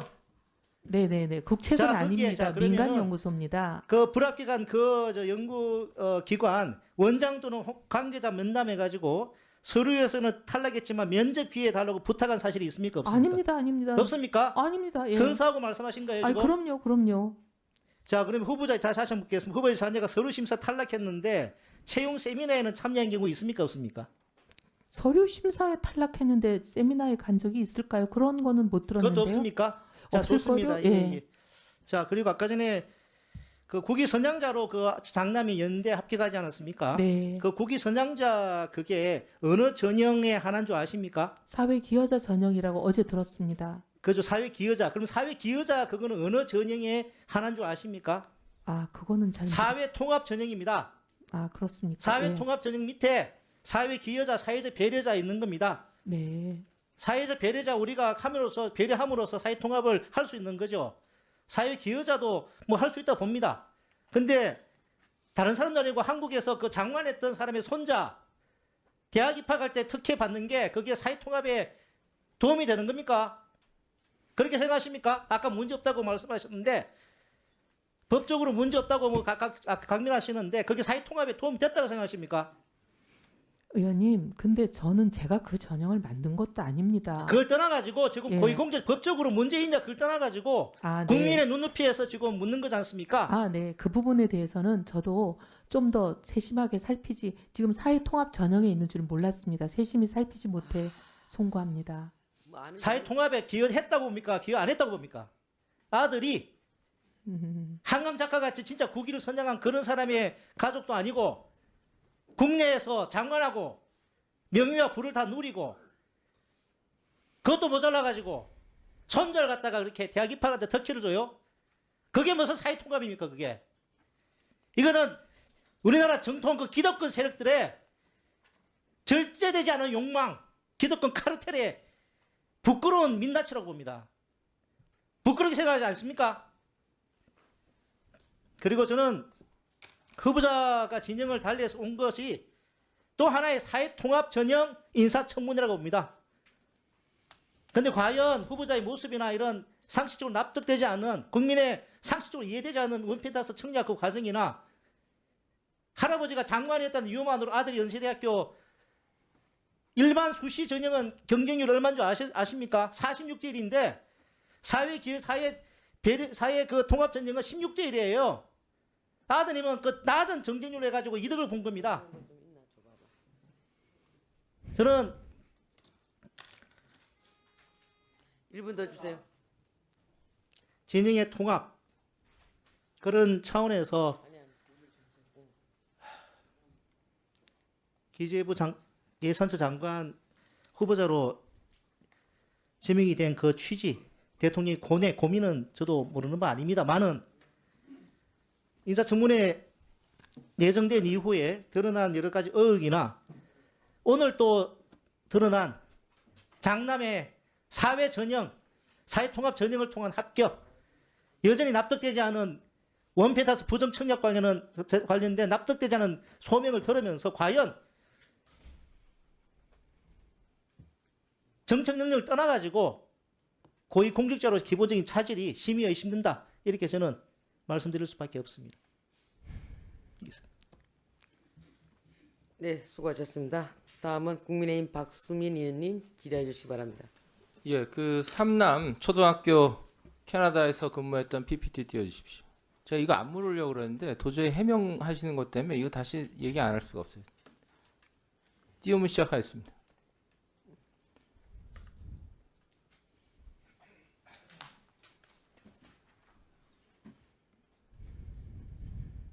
자, 삼남 초등학교 캐나다 초교 재학 시절에 국회의원 활동하셨죠? 국회의원 활동하셨죠? 아, 저한테 물으시는 예. 겁니까? 아, 네네. 예, 배우자 연세대 교수 재직하셨죠? 네. 그럼 초중등법 위반이죠? 조부모가 같이 가면, 같이 있으면. 자, 법정항 띄워주십시오. 초등등 교육법은 의무교육이라 조모랑 있는 거, 조부랑 있는 거, 거기 가서 사립학교에 있었는지 공립학교에 있었는지가 아니라 엄마 아빠랑 같이 해외에 나갔을 때 유학이 허용됩니다. 그리고 이게 이진숙 교육부 장관 후보자가 낭만한 사유입니다. 어떠한 사정으로 아이가 조모에게 유학을 갔고 결과적으로 내가 국회의원이지만 당시에 법 규정을 지키지 못했다. 국민께 사과드린다. 나의 준법 의식에 부끄러움이 있었다. 이렇게 답변하면 될 문제를 거기 현지에 가서 사립학교를 다니면 안 걸리고 공립학교를 다니면 걸리고 대한민국에 존재하지 않는 규정을 왜 얘기하는 겁니까? 조모랑 있으면 법 위반이 아닙니까? 엄마 아빠랑 있어야만 된다는 법입니다. 이해하셨습니까? 이해하셨습니까? 답변하십시오.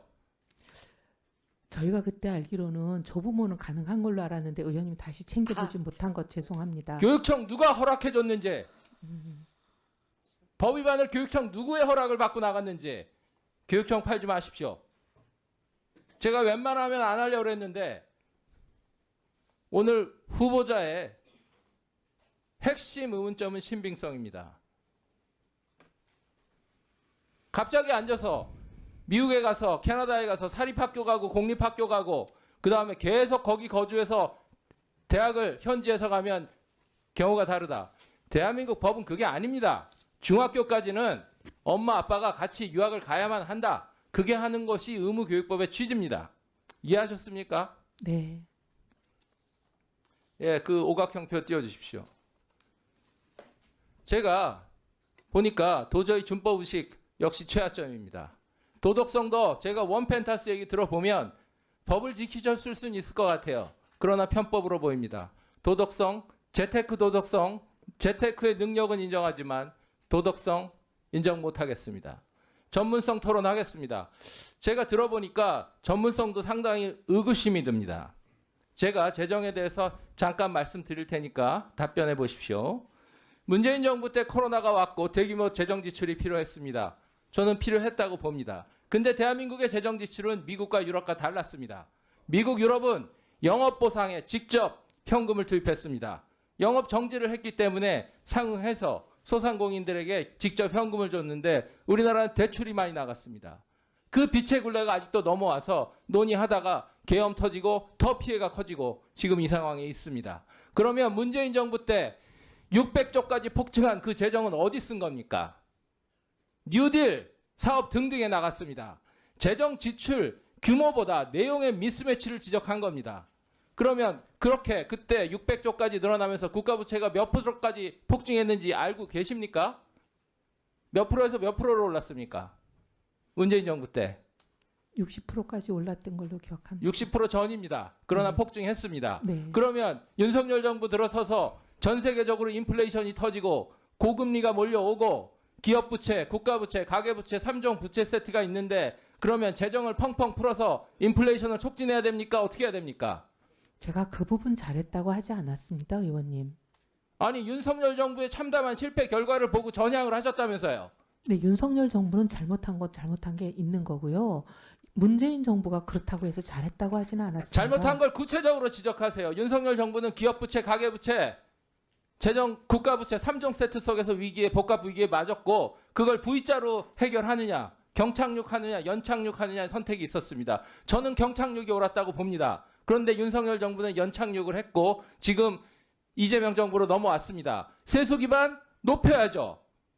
문재인 정부 때 많이 높아졌습니다. 저는 칭찬했습니다. 제가 이 방에서 계엄 터지기 전에 칭찬했습니다. 근데 문제는 너무 급격히 높아져서 세원이 부담을 느끼기 시작했습니다. 기업도 가게도. 그러면 세원을 확충하기 위해서 세원이 떠나갈 때까지 둬야 됩니까? 속도 조절해야 됩니까? 속도 조절하는 게 전문가입니다. 제가 후보자 보니까 꽤 당파성이 너무 높으세요. 제가 그 느낌을 드는데 1분만 주시면 마무리하겠습니다. 자, 민주당이 내란이다 발언하셨죠? 그 당시 탄핵 개업 전국에서 국민의힘 당 지도부의 입장은 그런 입장 아니었습니다. 계엄을 반대했고 대통령 하야에 국회의원들이 상의 마쳤고, 그런데 계엄이 갑자기 뚫렸고 전 국민이 탄핵 찬반으로 길거리에서 갈라졌고, 그 혼란을 극복하기 위해서 우리는 헌법적 절차적 통제에 최선 다했습니다. 그 헌법적 통제가 내란 동조라고 내란 방조라고 정치적으로 몰렸을 수는 있습니다. 이렇게 답변을 하고 진영을 넘어가셔야지 진실되고 통합이 되는 거지, 갑자기 넘어가서 정치적으로 내란 동조 프레임을 거는데 당파성에 매몰돼서 생각을 못했다. 이쪽에 있을 때도 꽤 당파적이셨어요. 민주당이 내란이다 발언하는 거 굉장히 극단적인 발언이었습니다. 저는 그렇게 발언 안 했습니다. 저희 당에서 내려온 현수막이 내란이라고 내려왔습니다. 자, 전문가고 통합을 위해서 가셨기 때문에 중립적으로 하십시오. 네, 명심. 당파성을 반성하신다면 건너가서 당파적으로 정치 프레임에 올라타지 마시고 중립적으로 하십시오. 네, 명심하겠습니다. 예, 수고하셨습니다. 다음은 더불어민주당 안도골 의원님 질의해 주시기 바랍니다. 예, 됐습니다. 국민의힘 박성훈 의원님 질의해 주시기 바랍니다. 네. 후보자님, 아까 질문 중에 답변을 잘못하신 부분이 있어서 제가 여쭙겠습니다. 그 댓글 작업과 관련해서 제가 기사를 찾아보니까 1월 10일 날 기사에 이 후보자 측은 구체적으로 댓글 작업 지시한 적이 없다라고 밝혔습니다. 이 기사가 나와 있어요. 즉 1월 15일 날 제가 관련 녹취록을 공개하니까 말을 바꿨습니다. 녹취록이 나오기 전까지는 그런 적이 없다고 거짓말을 한 거죠. 결국 폭언도 증거가 없었으면 거짓말로 부정을 했을 거라고 생각을 합니다. 제가 후보자라면요, 지금 핵심은 원펜타스에 과연 장남이 실거주 했는지 여부 아닙니까? 상식적으로 실거주 여부를 확인할 수 있는 많은 방법들이 있습니다. 예를 들어 요즘은 배달 앱을 많이 쓰기 때문에 당시에 배달 앱을 어디서 어떤 주문을 했는지가 기록으로 다 남아 있습니다. 아니면 사진만 촬영을 해도요, 후보자님 핸드폰 가지고 계시잖아요. 사진을 찍으면 요즘에는 바로 위에 사진을 찍은 장소가 다 뜹니다. 이런 거 왜 제공을 못 하십니까? 저는 이해가 되지 않고요. 앞에서 발언하신 것들 중에 영종도 땅 투기와 관련해서 잡종지를 샀는데 우연히 6년 후에 공영 수용이 되면서 32억 원의 시세 차익을 얻었다. 이게 뭐 예타 본인이 담당하셨던 거와 상관이 없다라고 했는데, 당시 고속도로 건설 예타 조사는 인천국제공항 접근성 강화 등을 명분으로 했고요. 예타 조사 과정에서 해당 지역의 개발 및 발전과 관련되는 비공개 정보에 대한 접근 권한이 분명히 있습니다. 실제 최종 보고서에서도 인천국제공항 고속도로, 제3경인고속도로, 인천시 남북고속도로가 건설된다 또는 계획 중이다, 강역 전철이 연장된다는 점을 상세하게 적어놨습니다. 제가 차남 상남과 관련되는 특혜, 편법, 단칙과 관련해서 여쭤보겠습니다. PPT 좀 띄워주시죠. 후보자 차남과 상남이 사회복무요원으로 근무한 곳인데요. 차남이 근무한 곳은 2014년 처음으로 사회복무요원을 받았는데 차남이 그의 유일한 복무자입니다. 삼남은 방배경찰서에서 복무를 하는데 2019년에 처음으로 사회복무요원을 뽑았고요. 삼남이 복무를 마친 2021년 이후에는 사회복무요원을 받지 않았습니다. 자, 이런 공교로운 건 제가 몇 개 더 여쭤보도록 하겠습니다. 앞에서 동료 의원님께서 여쭤보셨는데요. 한번 학위 논문과 관련된, 자, 2018년에 2020년부터 보겠습니다. 아버지와 아들이 같이 논문을 적을 수 있죠. 저는 충분히 그럴 수 있다라고 생각을 합니다. 근데 부친이 직을 맡은 학회에 부자가 함께 논문을 제출했다. 연세대학교 연구윤리 규정에 보면요, 직계 좀비속 등 특수관계인과 공동 연구를 수행할 경우 논문 투고 전에 대학에 사전 보고해야 한다. 자, 사전 보고하셨습니까? 이 규정은 2019년 조국 전 장관 자녀 입시 비리 논란 이후에 강화된 조항입니다. 사전 보고하셨나요? 2020년도에 논문을 투고를 합니다. 답변 없으시면 넘어가겠습니다. 아니 답변을 할 네. 시간을 주시질 않고 계속 연속적으로 물어보시는데 저한테 그럼 묶어서 답변할 시간을 자, 주시면 그러면 제가 마지막에 묶어서 네. 답변하도록 하겠습니다. TF 지원자 61명 중에 장남이 서류 심사 결과 25에 그쳤거든요. 세미나 심사 당시 인사위원장으로부터는 최하점을 받았습니다. 당시 TF 원장 후보자 서울대 경제학과 1년 후배 맞습니까? 의원님 경제학과는 한 해에 제가 350명씩 졸업합니다. 맞는지만 여쭤보는 겁니다. 어떻게 다 압니까? 네. 그것도 같은 학번도 아닌데. 제가 공개적으로 좀 여쭤보고 싶은 부분은 PPT 한번 띄워주시겠어요? 장남의 장학금 수령과 관련된 부분입니다. 장남이 한국고등교육재단에서 장학금을 수령을 했습니다. 2011년부터 2016년까지 6년간 수령했다고 밝혔고요. 이 내용은 대외경제정책연구원 취업 과정에서 자랑스럽게 이력서에 기재하며 스펙으로 활용이 됐습니다. 근데 해당 장학금은 생활비 지원 장학금으로요. 제도 목적을 어려운 상황 속 학업 여건 조성이라고 명시를 하고 있습니다. 당시에 신청 당시에 장남의 재산 신고 내역은 1억 2,623만 원입니다. 2011년 당시 해당 장학금이 월 36만 원이고요. 학기당 약 150만 원 규모의 생활비 지원 장학금이었습니다. 당시에 후보자는 18대 현역 국회의원이었고요. 아버지는 대학 교수였습니다. 이 장남의 장학금 수령이 데려받아야 학생의 기회를 빼앗은 거 아닙니까? 절대 그리고 아닙니다. 제가 더 여쭤보겠습니다.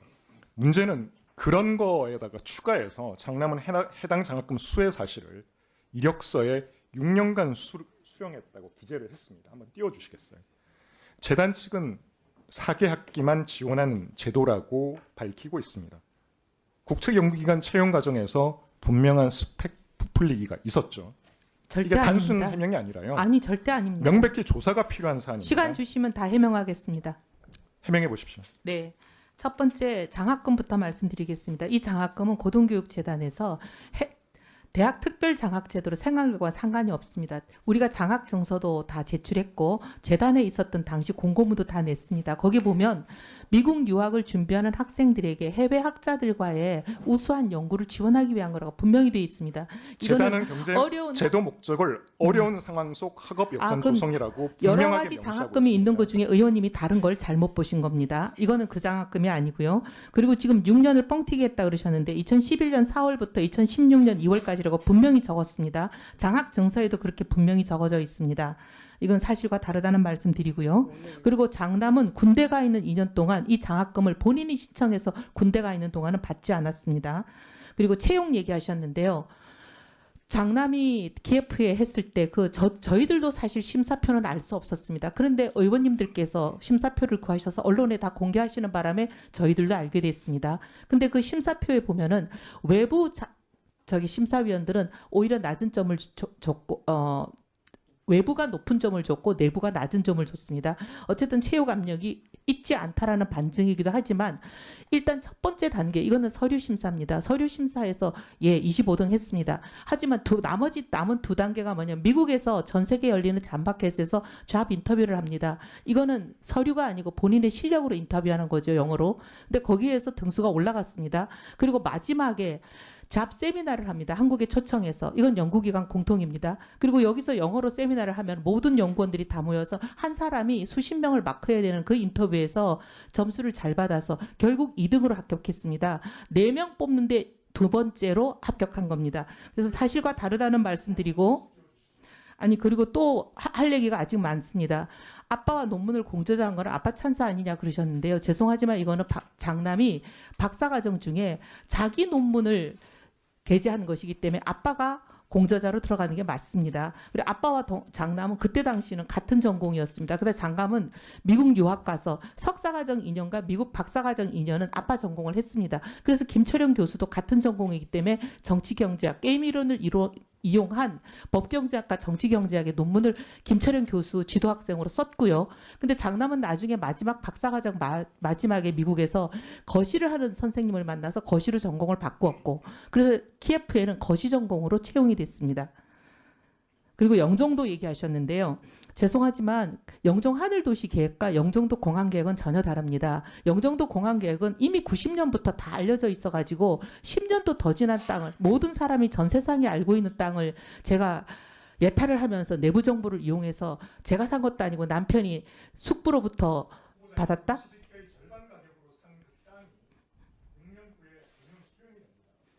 수용이 되지만 이 영종 하늘도시 계획은 2003년 4년에 됩니다. 예비 타당성 조사라든 99년에 제가 신도 아닌데 알 수 없는 일입니다.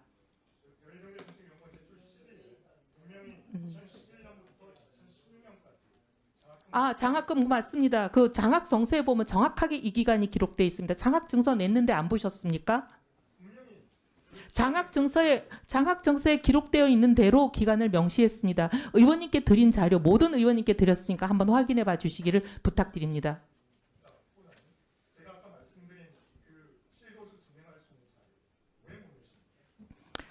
배달 앱이라는 거를 쓰는 사람도 있고 안 쓰는 사람도 있는데 저희 아이들은 미국에서 온 지 얼마 안 돼가지고 그런 걸 쓰지를 못했다고 합니다. 네.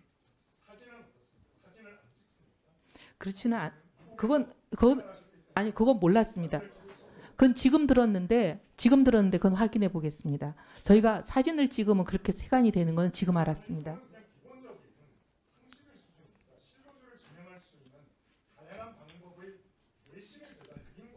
네, 알겠습니다. 의원님 찾아보겠습니다. 찾아서 바로 드리겠습니다. 후보자님,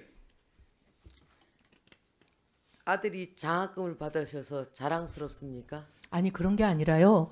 너무 언론의 엄청 왜곡 보도가 힘줘서 막 말씀하시는데 재산이 175억입니다. 지금 신고한 게 가족들. 의원님, 위원장님. 제 얘기 들어보십시오. 네.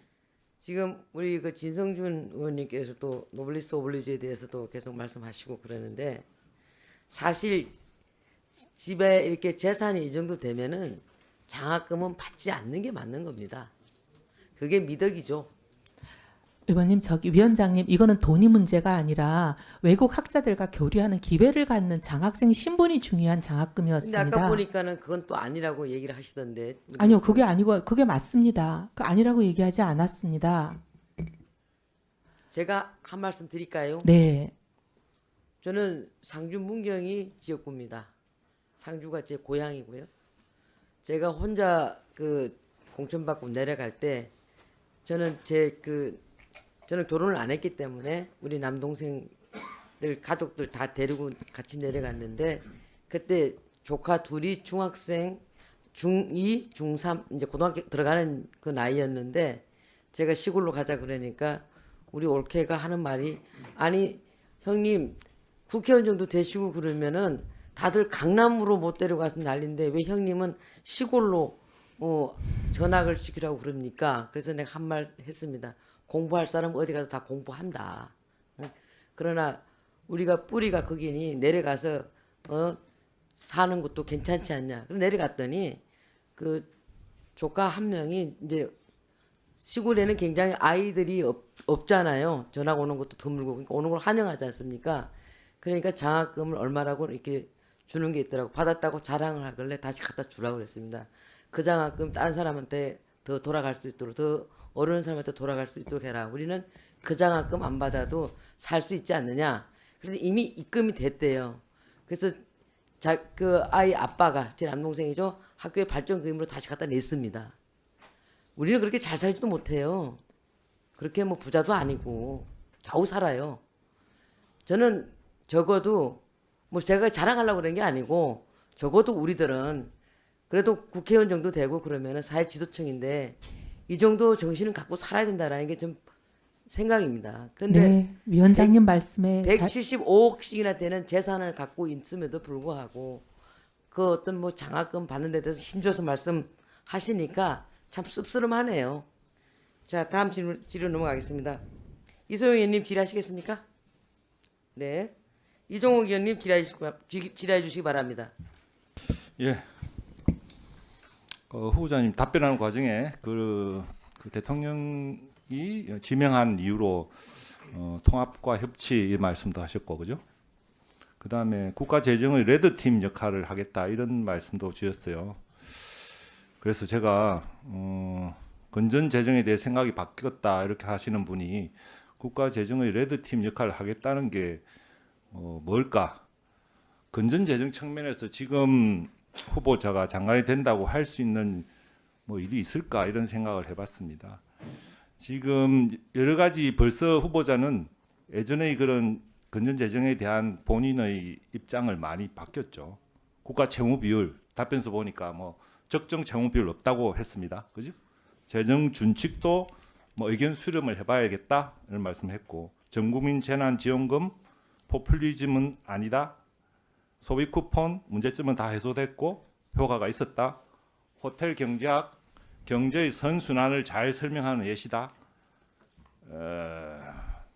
사실 지금 장관이 된다고 하더라도 건전 재정과 관련해서 할 수 있는 역할이 없어요.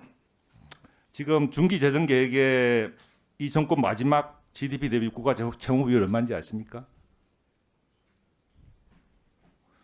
58%돼 있습니다. 매년 마이너스 4% 재정 적자를 한다고 천명을 했습니다.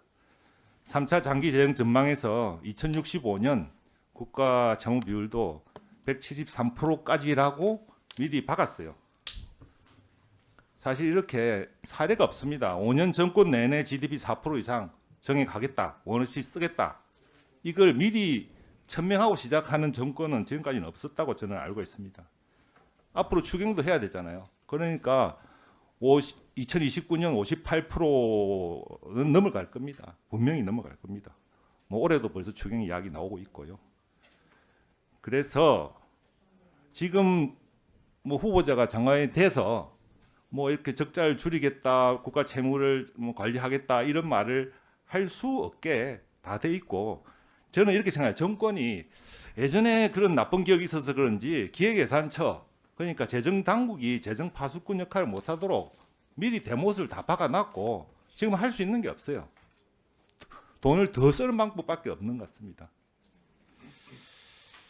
그래서 후보자를 지명한 이유를 그렇게 레드팀 역할을 하라는 건 아니고 같고, 탐나는 거는 지금까지 건전 재정을 그 줄곧차게 주장해왔던 경제학자, 보수 경제학자가 확장 재정을 입으로 말해주는 그런 방패막이가 필요한 거 아닌가, 저는 그렇게 생각합니다.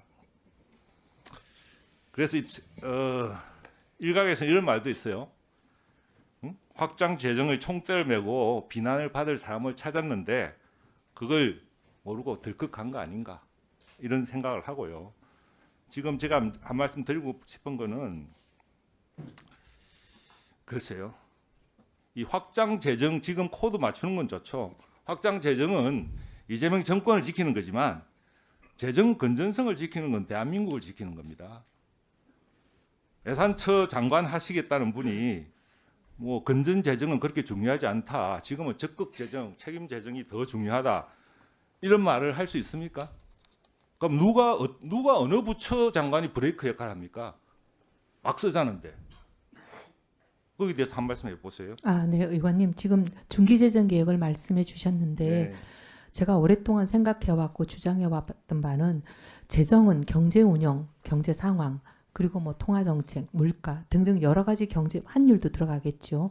등등을 감안해서 경기에 카운터 사이클리컬하게 해야 된다고 생각하고 있습니다. 빌트인 스테이블라이저의 역할이 필요하다고 생각하는 사람이기 때문에 지금같이 경기가 침체되고 어려울 때는 어떻게 보면 적극적인 역할이 필요하지만 이게 이제 재정이 승수 효과가 구축 효과보다 높잖아요. 이런 시기에는. 그래서 어느 정도 경기가 회복되고 나면 그러면 이제 재정 건전성을 어느 정도 회복하는 수준으로 가는 그런 장기적인 패턴으로 가는 것이 맞다고 봅니다.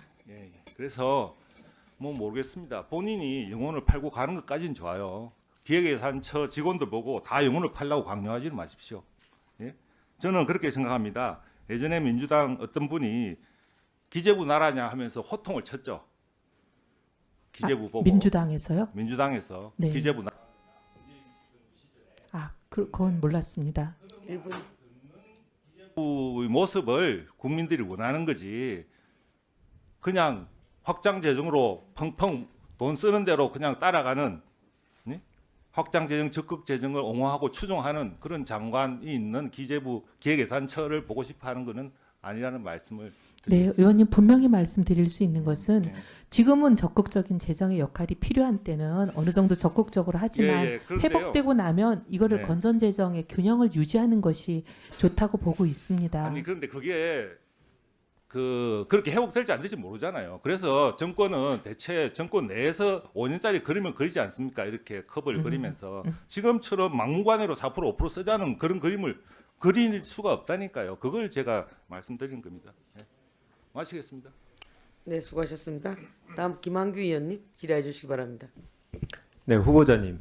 그 아드님이 대학에 입학한 사회 기여자 전형에 국위 선양자 손자까지 포함시키는 게 적절한지에 대해서 고민해 보시진 않았나요, 당시에? 그때는 사실 그렇게 생각을 못했습니다. 여러 전형을 사실은 신청을 했거든요. 네. 그리고 이제 꼭 그 사회 기여자만 한 것도 아니고 여러 개를 했고, 근데 네. 입학을 뭘로 했는지는 사실 학교 통보 받기만 한 걸로 끝났지 잘 몰랐습니다. 근데 이번 청문회를 준비하면서 여러 지적을 받고 굉장히 국민 눈높이에 많이 알겠습니다. 부족했거나 생각하고 있습니다. 제 지역이 도농 복합 지역입니다. 딱 중간쯤에 동쪽으로 가면 농어촌 전형에 적용이 받았고요. 왼쪽은 안 되거든요.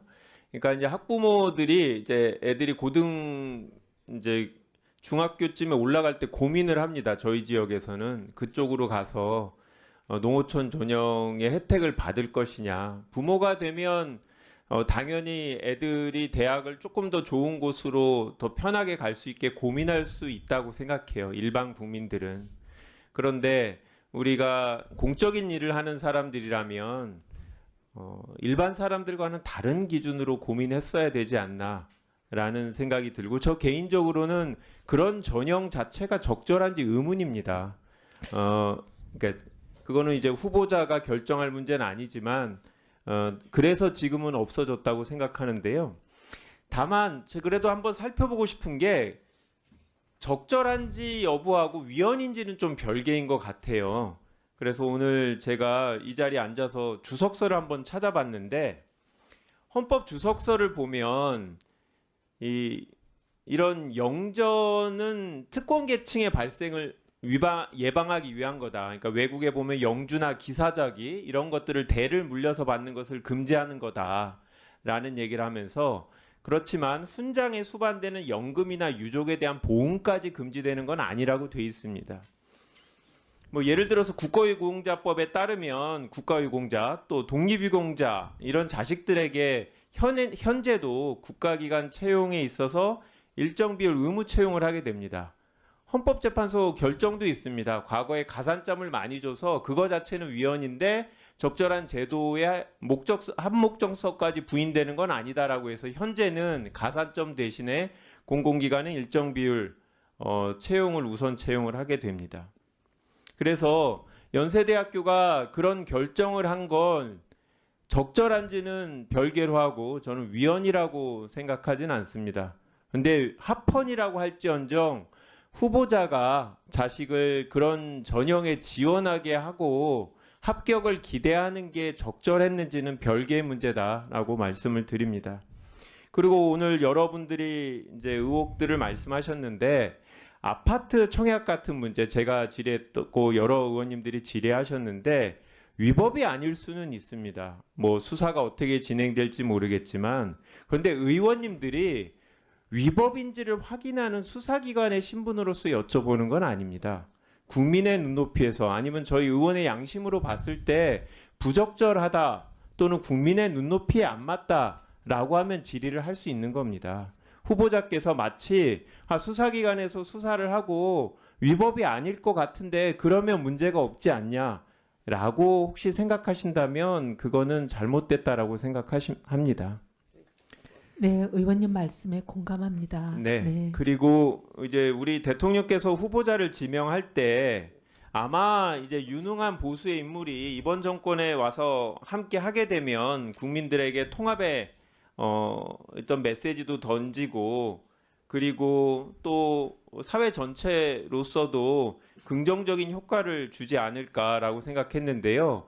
후보자께서 이제 장관직을 받게 되니까 보수 세력에서는 약간 뭔가 본인들을 버리고 간 전향한 것처럼 보시는 것 같아요. 그렇게 느끼실 수도 있다고 생각합니다. 과거의 생각 자체가 잘못됐다라는 발언을 할 경우 그렇게 인식하실 수도 있는데, 문제는 그러다 보니까 민주당 출신 장관 후보자보다도 더 엄격하고 강한 이런 검증이 있게 되는 것 같은데요. 우려되는 건 과연 장관이 돼서 여야를 넘나들면서 일을 해야 되겠는데 과연 보수 정당에 계신 분들하고 같이 일할 수 있겠습니까? 어떠신가요? 네, 최선을 다해서 극복할 수 있는 문제라고 생각합니다. 그리고 일단 만약에 지금 이 자리가 아니고 국가의 일을 하게 되면 우리 보수당에 계시는 의원님들도 애국적인 분들이시라 나라를 더 우선하지 않을까 생각합니다. 지금은 나라가 아니고 저는 인사청문회를 준비하는 후보에 불과하기 때문에 한 개인으로 보시지만, 만약에 일을 할 기회가 주어진다면 그때는 한 개인으로 보지 않으시고 나라의 일을 같이 하는 동료로 봐주실 걸로 저는 믿습니다. 네, 다음은 박대출 의원님 질의해 주시기 바랍니다. 네, 후보자. 저 인천 송도시와 광역도로 예타 말이죠. 그 관련해서 영동과 떨어져 있기 때문에 무관하다 이렇게 계속 그렇게 말씀하셨죠? 그죠? 그 영종도 공항이 아니고 영종 하늘도시. 영종도라고 했습니다. 네, 제가 영종도. 네. 예비 타당성 조사 보고서 13페이지 보면 말이죠.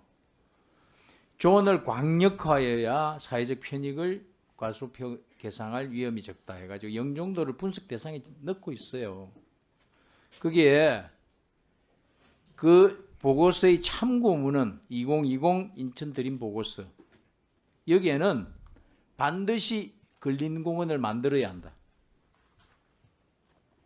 사업 개시 전에 용지의 선행 취득을 추진한다. 이런 내용이 들어 있습니다.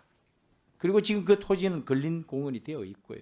의원님. 관련해서 이 해당된 정보에 관련한 그런 인식이 없었다라고 지금 부인하지 못하는 거예요. 이 내용은. 의원님. 자꾸 무슨 영종도 하늘도시니 뭐니 다르다고 얘기하는 게 아니라 조언을 광역화하라는 거 아닙니까? 영종도면 영종도 A 땅, B 땅이 뭐가 그렇게 다르다고 자꾸 얘기를 하는 거예요. 자, 다음 셀프 입법에 대해서 질의하겠습니다. 셀프 입법 준비해 주세요. PPT. 자, 첫 번째, 이 후보자가 영종도 땅 팔기 전에요. 소득세법 일부 개정안을 법률안을 냅니다. 이 영종도 땅 보유하고 있던 그 시기입니다. 2005년 6월 7일. 양도소득세를 100분의 36에서 100분의 24로 낮추는 걸 하죠. 이 법안이 통과됐다라면 본인이 이제 양도세 4억 8천 정도를 납부했을 것으로 지금 추정이 됩니다만은 이 지금 양도세도 지금 감소가 많이 됐겠죠, 그죠? 셀프 감세 입법입니다. 그 다음에요. 다음 PPT 봐주실래요? 한국 실마스터 후보자 부부와 아들 사명자가 일가가 갖고 있는 주식 99억어치 보유하고 계시죠. 배우자가 또 등기이사이기도 했던 그 가족 기업입니다. 이 회사가 2004년부터 전국에 공장을 설립을 합니다. 울주군 농지에는 공장 용지로 지목 변경 후에 공장을 설립하고 김포 대구면 농지에는 공장 용지로 지목 변경 후에 공장을 설립하고 전남 여수 공장 용지를 매입해서 공장을 설립하고 김포 하성면 임야 공장 용지로 지목 변경 후 공장을 설립합니다. 이 관련해 가지고 법안을 5개를 내요. 국토계획 및 이용에 관한 법률 개정안. 이것은 중소기업과 부품 소재 전문기업이 창업할 경우에는 이행보증금 예측 금액을 면제하는 내용입니다. 또 같은 법에 또 다른 내용으로 들어가 있는 그 중에는 그 기업이 해당 계획관리지역에 공장을 설립할 경우에는 허가 최소 면적을 기존 1만 제곱미터 이상에서 5천 제곱미터 이상으로 하향하는 거죠. 이게 대권면 실마스터 본사 및 공장 신축 지역에 해당되죠. 그리고 농지법 개정안. 부품 소재 기업이 농지를 전용해 공작을 설립할 경우에 농지 보전 부담금을 감면합니다. 라는 내용입니다. 농지법 시행령 개정 촉구 결의안 부품 소재 전문 기업이 농지 전용 허가 신청 시 심사 기간을 절반으로 단축하는 겁니다. 수도권 정비계획법 개정안 수도권에서 공장 신축 및 전축 또는 용도 변경 총 허용량을 설정하는 공장 총량제 적용 대상에서 중소기업을 제외하는 겁니다. 이 법안들이 다 통과되지는 않았습니다. 통과되지는 않았지만은 이게 당시에 남편은 4,266주나 보유하고 있었고, 그것도 등기이사도 하던 그 가족 회사잖아요. 그것도 여기에 대표가 또 후보자에게 정치 후원금을 11회나 냅니다. 그죠? 후원했죠. 이런 사실상 가족 기업이에요. 근데 이 셀프 감세법을 하나 내고 셀프 규제 완화법을 5건을 냅니다. 전체 지금까지. 이거 어떻게 설명할 수 있겠습니까? 네, 의원님 설명드려도 될까요? 다른 기업을 위해서 경제를 위해서 그랬다고는 하시겠죠. 필요해서 낸 법인데 본인과 가족 일가가 소유하는 기업이 혜택을 받는 그 입법을 낼 생각을 이렇게 했다는 것도 한 건도 아니고 6건이나 이렇게 냈다는 거. 이거 일반 국민들이 이걸 보고 뭐라고 판단하시겠습니까? 의원님 기회를 주시면 말씀 좀 드려도 되겠습니까? 지금 말이죠. 의혹이 제기되면 일단은 부인을 해요. 그러다가 반박하기 어려운 팩트가 나오면은 동문서답하고 본질문서답 염색임을 자꾸 하고 있습니다. 그러지 않았습니다. 제가 좀 적은 시간에 드리기가 지금 아주 곤혹스러워요. 네, 그럼 의원님 말씀 다 마치면 설명드리겠습니다. 짧게 말씀하시고 이 법안에 대해서 그냥 당당하다라고 말씀하실 건지 국민한테 자신 있게 말씀하실 수 있으신지 그런 말씀해 주세요. 일단 영종도 예타부터 말씀드리겠습니다. 의원님 자꾸 영종도 공항을 얘기하시는데 영종도 공항은 이미 그 땅을 배우자가 자기 외삼촌으로부터 매입하기 10년 전에 이미 얘기하는 게 아니라 지금 후보가 영종도 A 땅, B 땅 얘기하는데 영종도면 다 영종도 포함되는 거예요. 인천공항의 그런 계획 개발을 하면 인천국제공항 개발하면서 그 영향이 어디까지 갈지 모르십니까? 그래서 광역화해야 된다고 얘기하지 않았습니까? 후보가 뭐라고 표현했나? 조언을 광역화해야 된다. 아니 그러니까요, 의원님. 그러니까 해당되니 되니 안 되니 그게 무슨 중요한 얘기냐? 아니 의원님 그러니까요. 그거는 이미 10년 영종도 B 땅도 영종도인 겁니다. 아니 그러니까요. 의원님 얘기를 좀 들어보십시오. 그 영종도 공항은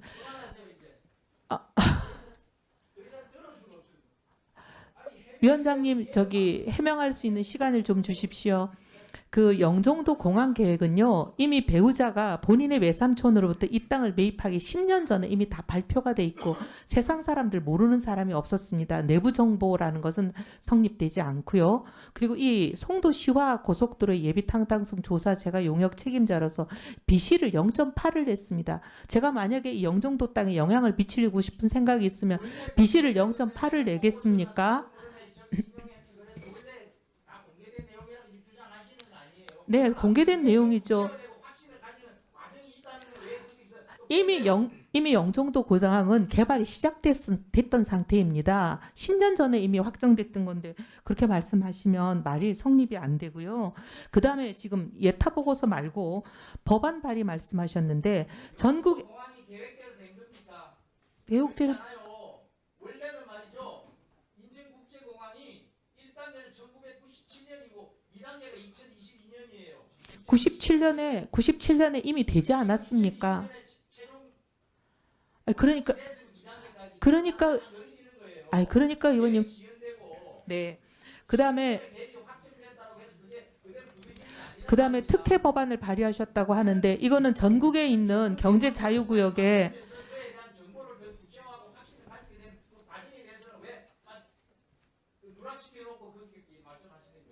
의원님 만약에 그거 정말 관심 있고 영향력 미치려면 예타 보고서를 비시를 0.8을 내겠습니까?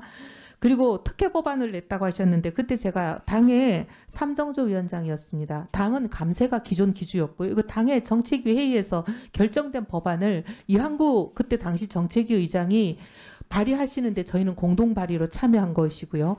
그리고 전국의 경제자유구역이 수없이 많습니다. 그다음에 아까 KSM에 대해서 특혜주는 법안을 발의했다고 말씀하셨는데 의원님 국민들이 듣고 판단하시기에 의원님 좀 기회를 주십시오. 의원님 판단 말고 국민들이 판단하시기를 기대하고 있습니다. 후보가 특혜 법안을 5개를 발의했다 그러시는데요. 이건 그때 당시에 바로 직전에 난 중소기업 실태 조사를 가지고 저희가 정책조정위에서 그 결과를 법안으로 내자고 의결이 된 사항이었습니다. 그리고 저는 당시 정책조정위원장이었기 때문에 제가 이것을 대표 발의한 5가지 세트 법안입니다. 근데 이것은 경제민주화 관련한 법안이었습니다. 대기업이나 중견기업에 비해서 소기업이 워낙 규모가 작은 기업들이 너무 열악한 상황이라는 거. 그러면 이 법안이 문제가 있으면 부총리를 하셨던 그 법안을 대표 발의한다 그러면 나는 이 땅이 있기 때문에 안 되고 다른 사람 명의로 발의하세요 이렇게 해야 되는 거예요. 그게 맞죠? 저기 박지한 부총리 그리고 최경환 부총리 우리 당의 대표였던 항우여 대표 혜택 못 받았지 않습니까? 그리고 이게 이 땅에만 혜택이 옵니까? 그리고 말씀하신 농지 매입은 이 법안이 발의되기 전인 2004년 3년에 다 끝난 일이었습니다. 자, 정리하시고요. 다음은 국민의힘 윤영석 의원님 질의해 주시기 바랍니다. 오늘 이 인사청문회를 왜 하는지 정말 모르겠어요. 지금 원펜타스라든지 그 각종 그 자재들에 대한 그 정여세 이런 부분에 대해서 핵심적인 그 자료를 전혀 제출하지 않았습니다. 정여세는 오늘까지. 수도 없이 냈고 그래, 의원님들이 달라고 하실 아니, 때마다 원펜타스 계속 내고 있습니다. 원펜타스 실제가 주지 증명할 수 있는 것을 하나도 안 냈잖아요 지금. 하나도 안 낸 게 아니라 많이 교통, 냈습니다. 카드, 의원님이 인정하지 않으시는 것뿐이지요. 건강보험 이용 내역. 응? 건강보험 내역은 오늘 하루만 지금 넘기면 된다는 그런 자세로 지금 아닙니다. 하고 내겠다고 있잖아요. 말씀드렸고 자, 아까 또 간사님이 말씀하셨습니다. 또 새로운 탈세 지금 사실이 밝혀졌어요. 의원님 말씀을 그렇게 단정적으로 자, 하시면 안 됩니다. 이혜원 후보자 지금 175억의 자산을 가지신 분이 후보자 배우자의 지금 연봉이 1억 5천이 넘는 상태인데, 응? 그 지금 2021년도, 2022년도, 2023년도, 2024년도 그 소득 공제, 인적 공제에 본인 세 아들 다 그 소득이 있습니다. 그런데 왜 인적 공제에 다 넣었어요, 그거를? 그 탈세 아닙니까? 배우자가 넣었다고요? 아니, 본인 제가요? 장남, 차남, 삼남 다 들어갔다고. 인적 공제에. 인적 공제 대상이 아닙니다. 몇 년도예요? 2021년, 2022년, 23년, 24년 다 넣었어요. 제가 그래서 확인해 이것은 보겠습니다. 예. 자료 지출을 요구했는데 전혀 내지는 않습니다. 그래서 이 부분이 아닙니다. 그렇지 않습니다. 저희 자료 다 냈습니다. 탈세. 저희 확인해 보겠습니다. 탈세입니다. 의원님 그렇지는 않습니다. 예.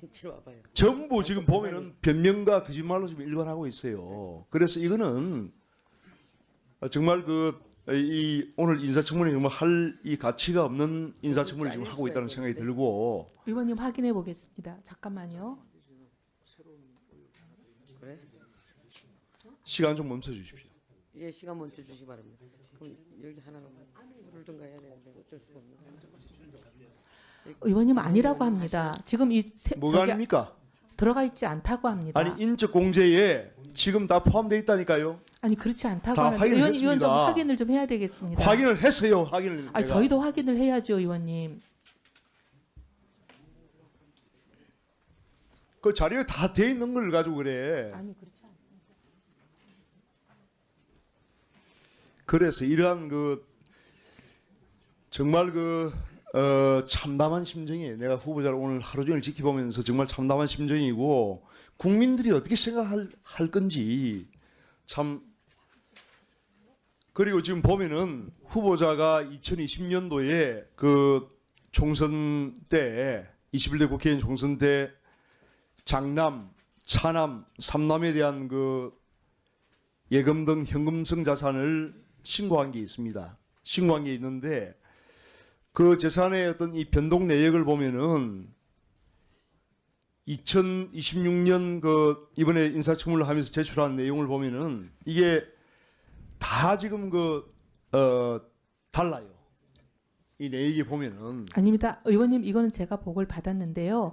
아마 보좌관이 계산하면서 조금 오해를 했던 것 같아서 저희가 해명을 했습니다. 의원님 이거는 저희들이 해명 자료 냈습니까? 냈다고 알고 있는데 아니 잠깐만요. 아직 안 냈어요. 아직 못 냈죠. 네, 바로 내겠습니다. 그걸 가져오십시오. 네, 바로 제가 보기에는 내겠습니다. 분명한 그 어떤 이 내용에 그런 문제가 있다 생각이 들고, 그래서 오늘 저는 이게 제가 이 청문을 시작하면서 원편 탓에 대한 그 실제 거주지를 증명할 수 있는 자료를 내달라고 했습니다, 분명히. 근데 전혀 오질 않았어요. 그래서 저는 오늘 이 청문회가 정말 그 의미가 없는 청문회다. 그래서 지금 남아 있는 것은 후보자가 국민 앞에 사죄하고 사퇴를 하는 밖에 없다. 저는 이렇게 생각합니다. 의원님 말씀하신 그 부분, 예, 저희 바로 자료 드리겠습니다. 주세요. 네. 아니 그 기획예산처 공무원들 정말 왜 그러십니까? 후보자는 자료를 준 걸로 알고 있고 자료는 안 오고, 정말 그 오늘 청문회를 통해서 기획예산처 공무원들, 다른 공무원들은 뭐 다 열심히 일하고 있는 공무원들도 많이 있는데, 아니 왜 자료를 가지고 그렇게, 정말 이해할 수가 없습니다.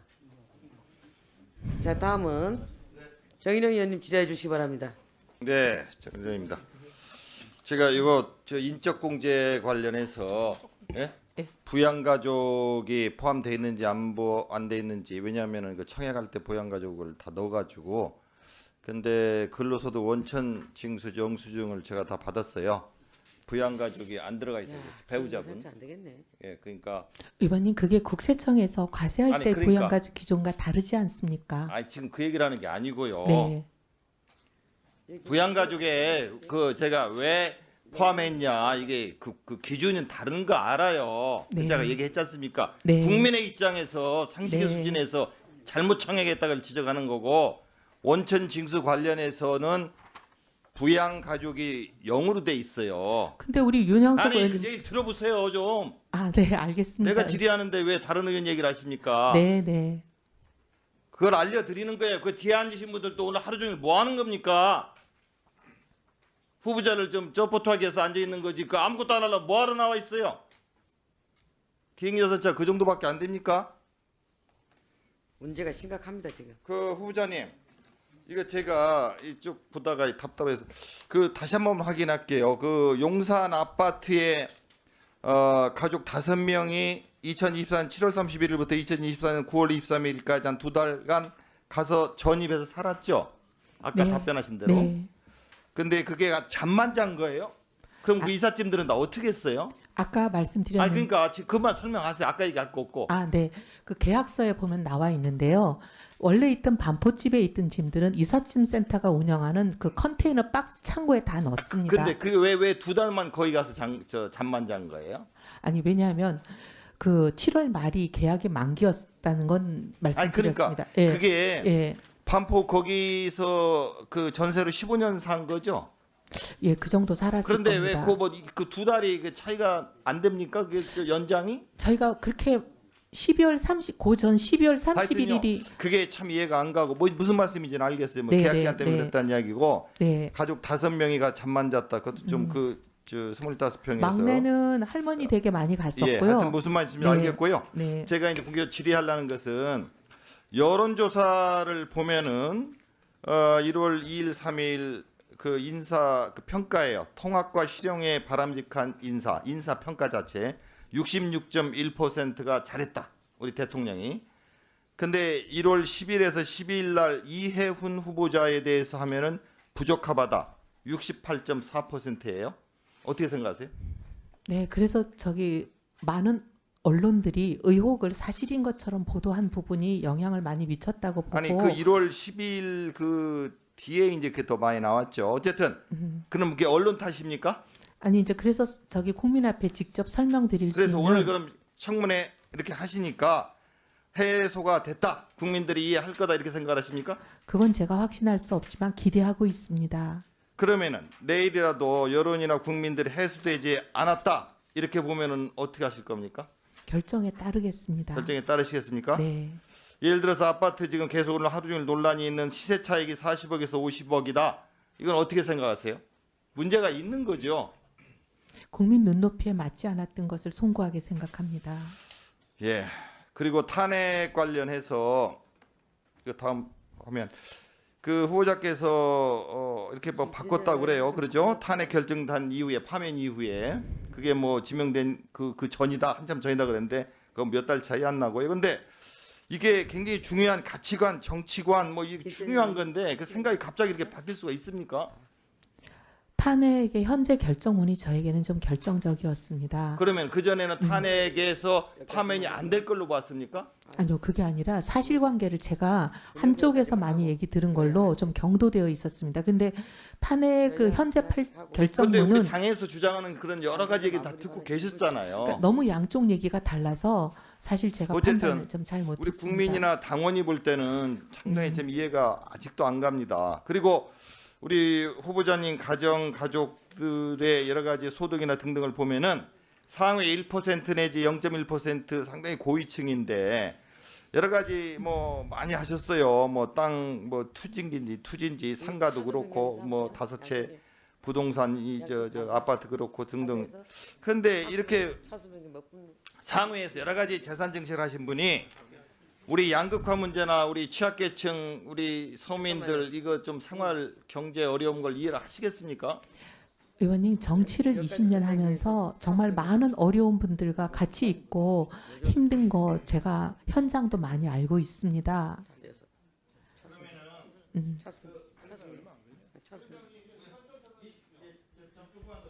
예, 1분 드리겠습니다. 감사합니다. 그 확장 재정 문제인데 여러 의원님들이 질의하셨는데 완전히 철학이 달라요. 제가 볼 때는 탄핵도 그렇고 이 문제도 후보님이 평생 공부하고 평생 살아온 철학입니다. 탄핵도 그렇게 금방 반대하다가 찬성이 쉽지 않은 거예요. 확장 재정도 마찬가지예요. 경제 박사시죠? 저도 경제하겠지만 이게 금방 안 바뀌는 겁니다. 근데 지금 이제 확장 재정을 찬성하시는 거잖아요. 지금은 필요한 때라고 봅니다. 지금은 필요하다. 네. 아까 문재인 정부가 뭐 잘못했다고 그랬죠? 그때는 너무 통화도 팽창돼 있었고. 근데 코로나 때 그게 확장 재정 그러면 지금보다 그때가 더 어렵지 않았나요? 지금이 더 어렵졌습니까? 어렵습니까? 거시경제 변수는 그때는 그렇게 어렵지는 않았습니다. 거시경제 변수가요? 네. 그거 좀 이상하네요. 어쨌든 그럼 뭐 지금은 추경이 필요하다고 보시는 겁니까? 아니요, 지금은 일단 본 예산부터 충실하게 집행하는 것이 더 우선돼야 될 문제라고 봅니다. 이 시기에는 정부가 계속 개입하는 게 맞다고 보시는 거예요? 개입이라기보다도 지원과 집중이라고 생각합니다. 말이 좀 현란하네요. 네, 수고하셨습니다.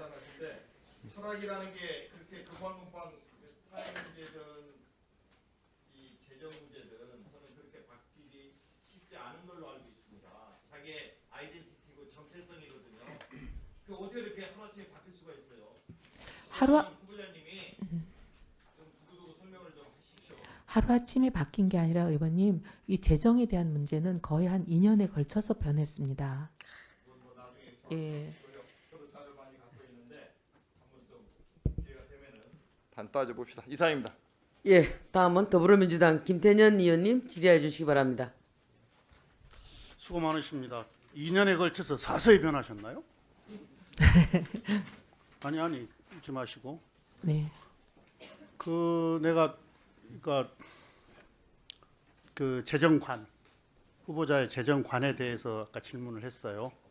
윤석열 정부의 이른바 재정 정책, 조세 정책들을 평가하면서 대한민국 경제에 그 정책이 악영향을 미쳤다라고 판단해서 그때부터 바뀌었다라고 말씀을 하셨는데, 그럼 이제 지명되기 전이라는 것을 강조하기 위해서 그 말씀을 하신 거란 말이죠. 생각이 바뀐 게. 생각이 바뀔 수도 있죠. 박홍근 의원님, 존경하는 박홍윤 의원님 질의 때는 윤석열 정부 때는 여러 가지 지표들이 좋아서 감세 정책이나 조세 정책을 옳다고 생각을 했다. 근데 지금은 여러 가지 경제 여건들이 그 회색 꽃불소 뭐 이런 상황들이기 때문에 대전환 이런 상황들이기 때문에 확장 재정이 필요하다라고 말씀을 하신 거죠. 그래서 여러 의원들이 말씀하시는데 그래서 이게 뭐 어떤 게 진짜일까 이 의구심은 계속 드는 거예요. 뭐 이거 가지고 크게 시비 붙으려고 하는 건 아닙니다. 아까 소비 쿠폰과 관련한 질문을 했어요. 그랬더니 전 국민한테 다 지원하는 것을 반대했고 선별적으로 지원하는 것은 찬성했다. 이런 취지로 말씀을 하셨습니까? 맞습니까? 네. 그런데 2020년 코로나 때 전 국민 재난지원금 반대하셨어요. 그러니까 네, 뭐 선별이냐 아니냐를 반대한 게 아니고 아예 재난지원금 정책 자체를 포퓰리즘 돈 준다고 해결되지 않는다라고 말씀하셨어요. 네, 의원님, 저는 그렇게 일률적으로 주는 거에 대해서는 좀 걱정을 하고 있는 상황. 아니 그러니까 네. 이게 선별 지원을 반대하신 게 아니라니까요. 아예 이런 소비 쿠폰 정책 자체를 반대를 하신 거라고요. 그것도 코로나 때. 그때는 소비 쿠폰이 아니고 의원님 재난지원금이었죠. 소비 네. 쿠폰이나 재난지원금이나. 예, 그래서 일률적으로 나가는 현금 지원이잖아요. 예, 현금 지원을 반대했습니다. 그렇잖아요. 네. 근데 무슨 선별적으로 하는 것은 찬성했고 전 국민한테 일률적으로 주는 것은 반대했다. 그런 취지로 말씀하셨기 때문에 네, 그랬습니다. 정확하지 않다라는 말씀을 드리는 거고요. 오늘 청문회를 천하람 의원님 우리 가셔버렸네. 천하람 의원님 같이 좀 들었으면 좋겠는데 청문회를 하다가 지금 다른 정책질이 뭐 여러 가지가 있었는데 이게 좀 궁금해졌어요. 비망록. 네. 지금 천하람 의원이 공개한 이 비망록 직접 쓰지 않았다. 절대로 쓰지 않았다 이 말씀이신 거잖아요. 제가 썼을 리가 없습니다. 그렇죠. 네. 아니 진짜 썼다면 심각한 문제예요. 내용이 내가 좀 잠깐 봤더니 이게 10년치인데 날짜도 다 있어요. 근데 내용 자체가 아주 심각해요. 사실이라면. 네, 사실일 수가 없습니다, 의원님. 그러면 아까 답변을 하실 때 후보자의 일정이 다 공개되어 있으니까 네. 뭐 보좌관들이 일정은 다 알 수 있죠. 알 수도 알죠. 있죠. 예. 알 수도 있죠. 근데 이게 만나서 나눈 대화는 알 수 없잖아요. 네. 보좌관들이 네. 다 그 자리에 배석하는 건 아니니까. 네. 아까 보좌지 누가 쓴 것처럼 말씀을 하셔서 내가 네, 딱히 대충 뭐- 짐작 가는 예, 사람은 있습니다. 예. 여기 10년치예요. 이 10년치를 그러면은 그러니까 지금 후보자님은 본인의 일정에 맞추어서 누군가가 소설처럼 썼다. 지금 이 취지잖아요. 그죠? 네. 10년 동안 그러면 이걸 매일 썼을까요? 아니면 뭐 어느 순간에 어떤 악감정이 생겨가지고 꼭 악감정은 아닌 것 같아요. 어느 순간에 그냥 후보자의 자서전을 그냥 대신 쓴다. 뭐 이렇게 해서 썼을까요? 어떤 것 같습니까? 이게 10년치예요. 2000 몇 년이죠? 2008년부터 2017년까지. 의원님, 제 생각에는요, 그 사무실에 일정도 공유되고, 그리고 제가 누구랑 무슨 얘기를 하는지가 많이 공유되는 경우가 있습니다. 물론 다 공유되지는 않지만. 그래서 그 일부에다가 본인이 전혀 그러니까 이걸 상상이나 이렇게 짐작을 버무릴 것 그러니까 같습니다. 근데 이걸 써야 될 이유, 필요 이런 게 있을까요? 어떻게 짐작이 가시는 바가 있습니까? 네, 가는 네, 바. 네. 그러니까 해를 네. 그래서 제가 누구인지를 짐작하고 있습니다. 한꺼번에 쓰지는 않았을 겁니다. 예. 왜냐하면 제 일정표를 비서가 가지고 있고, 예. 예, 저는 그렇다고 봅니다.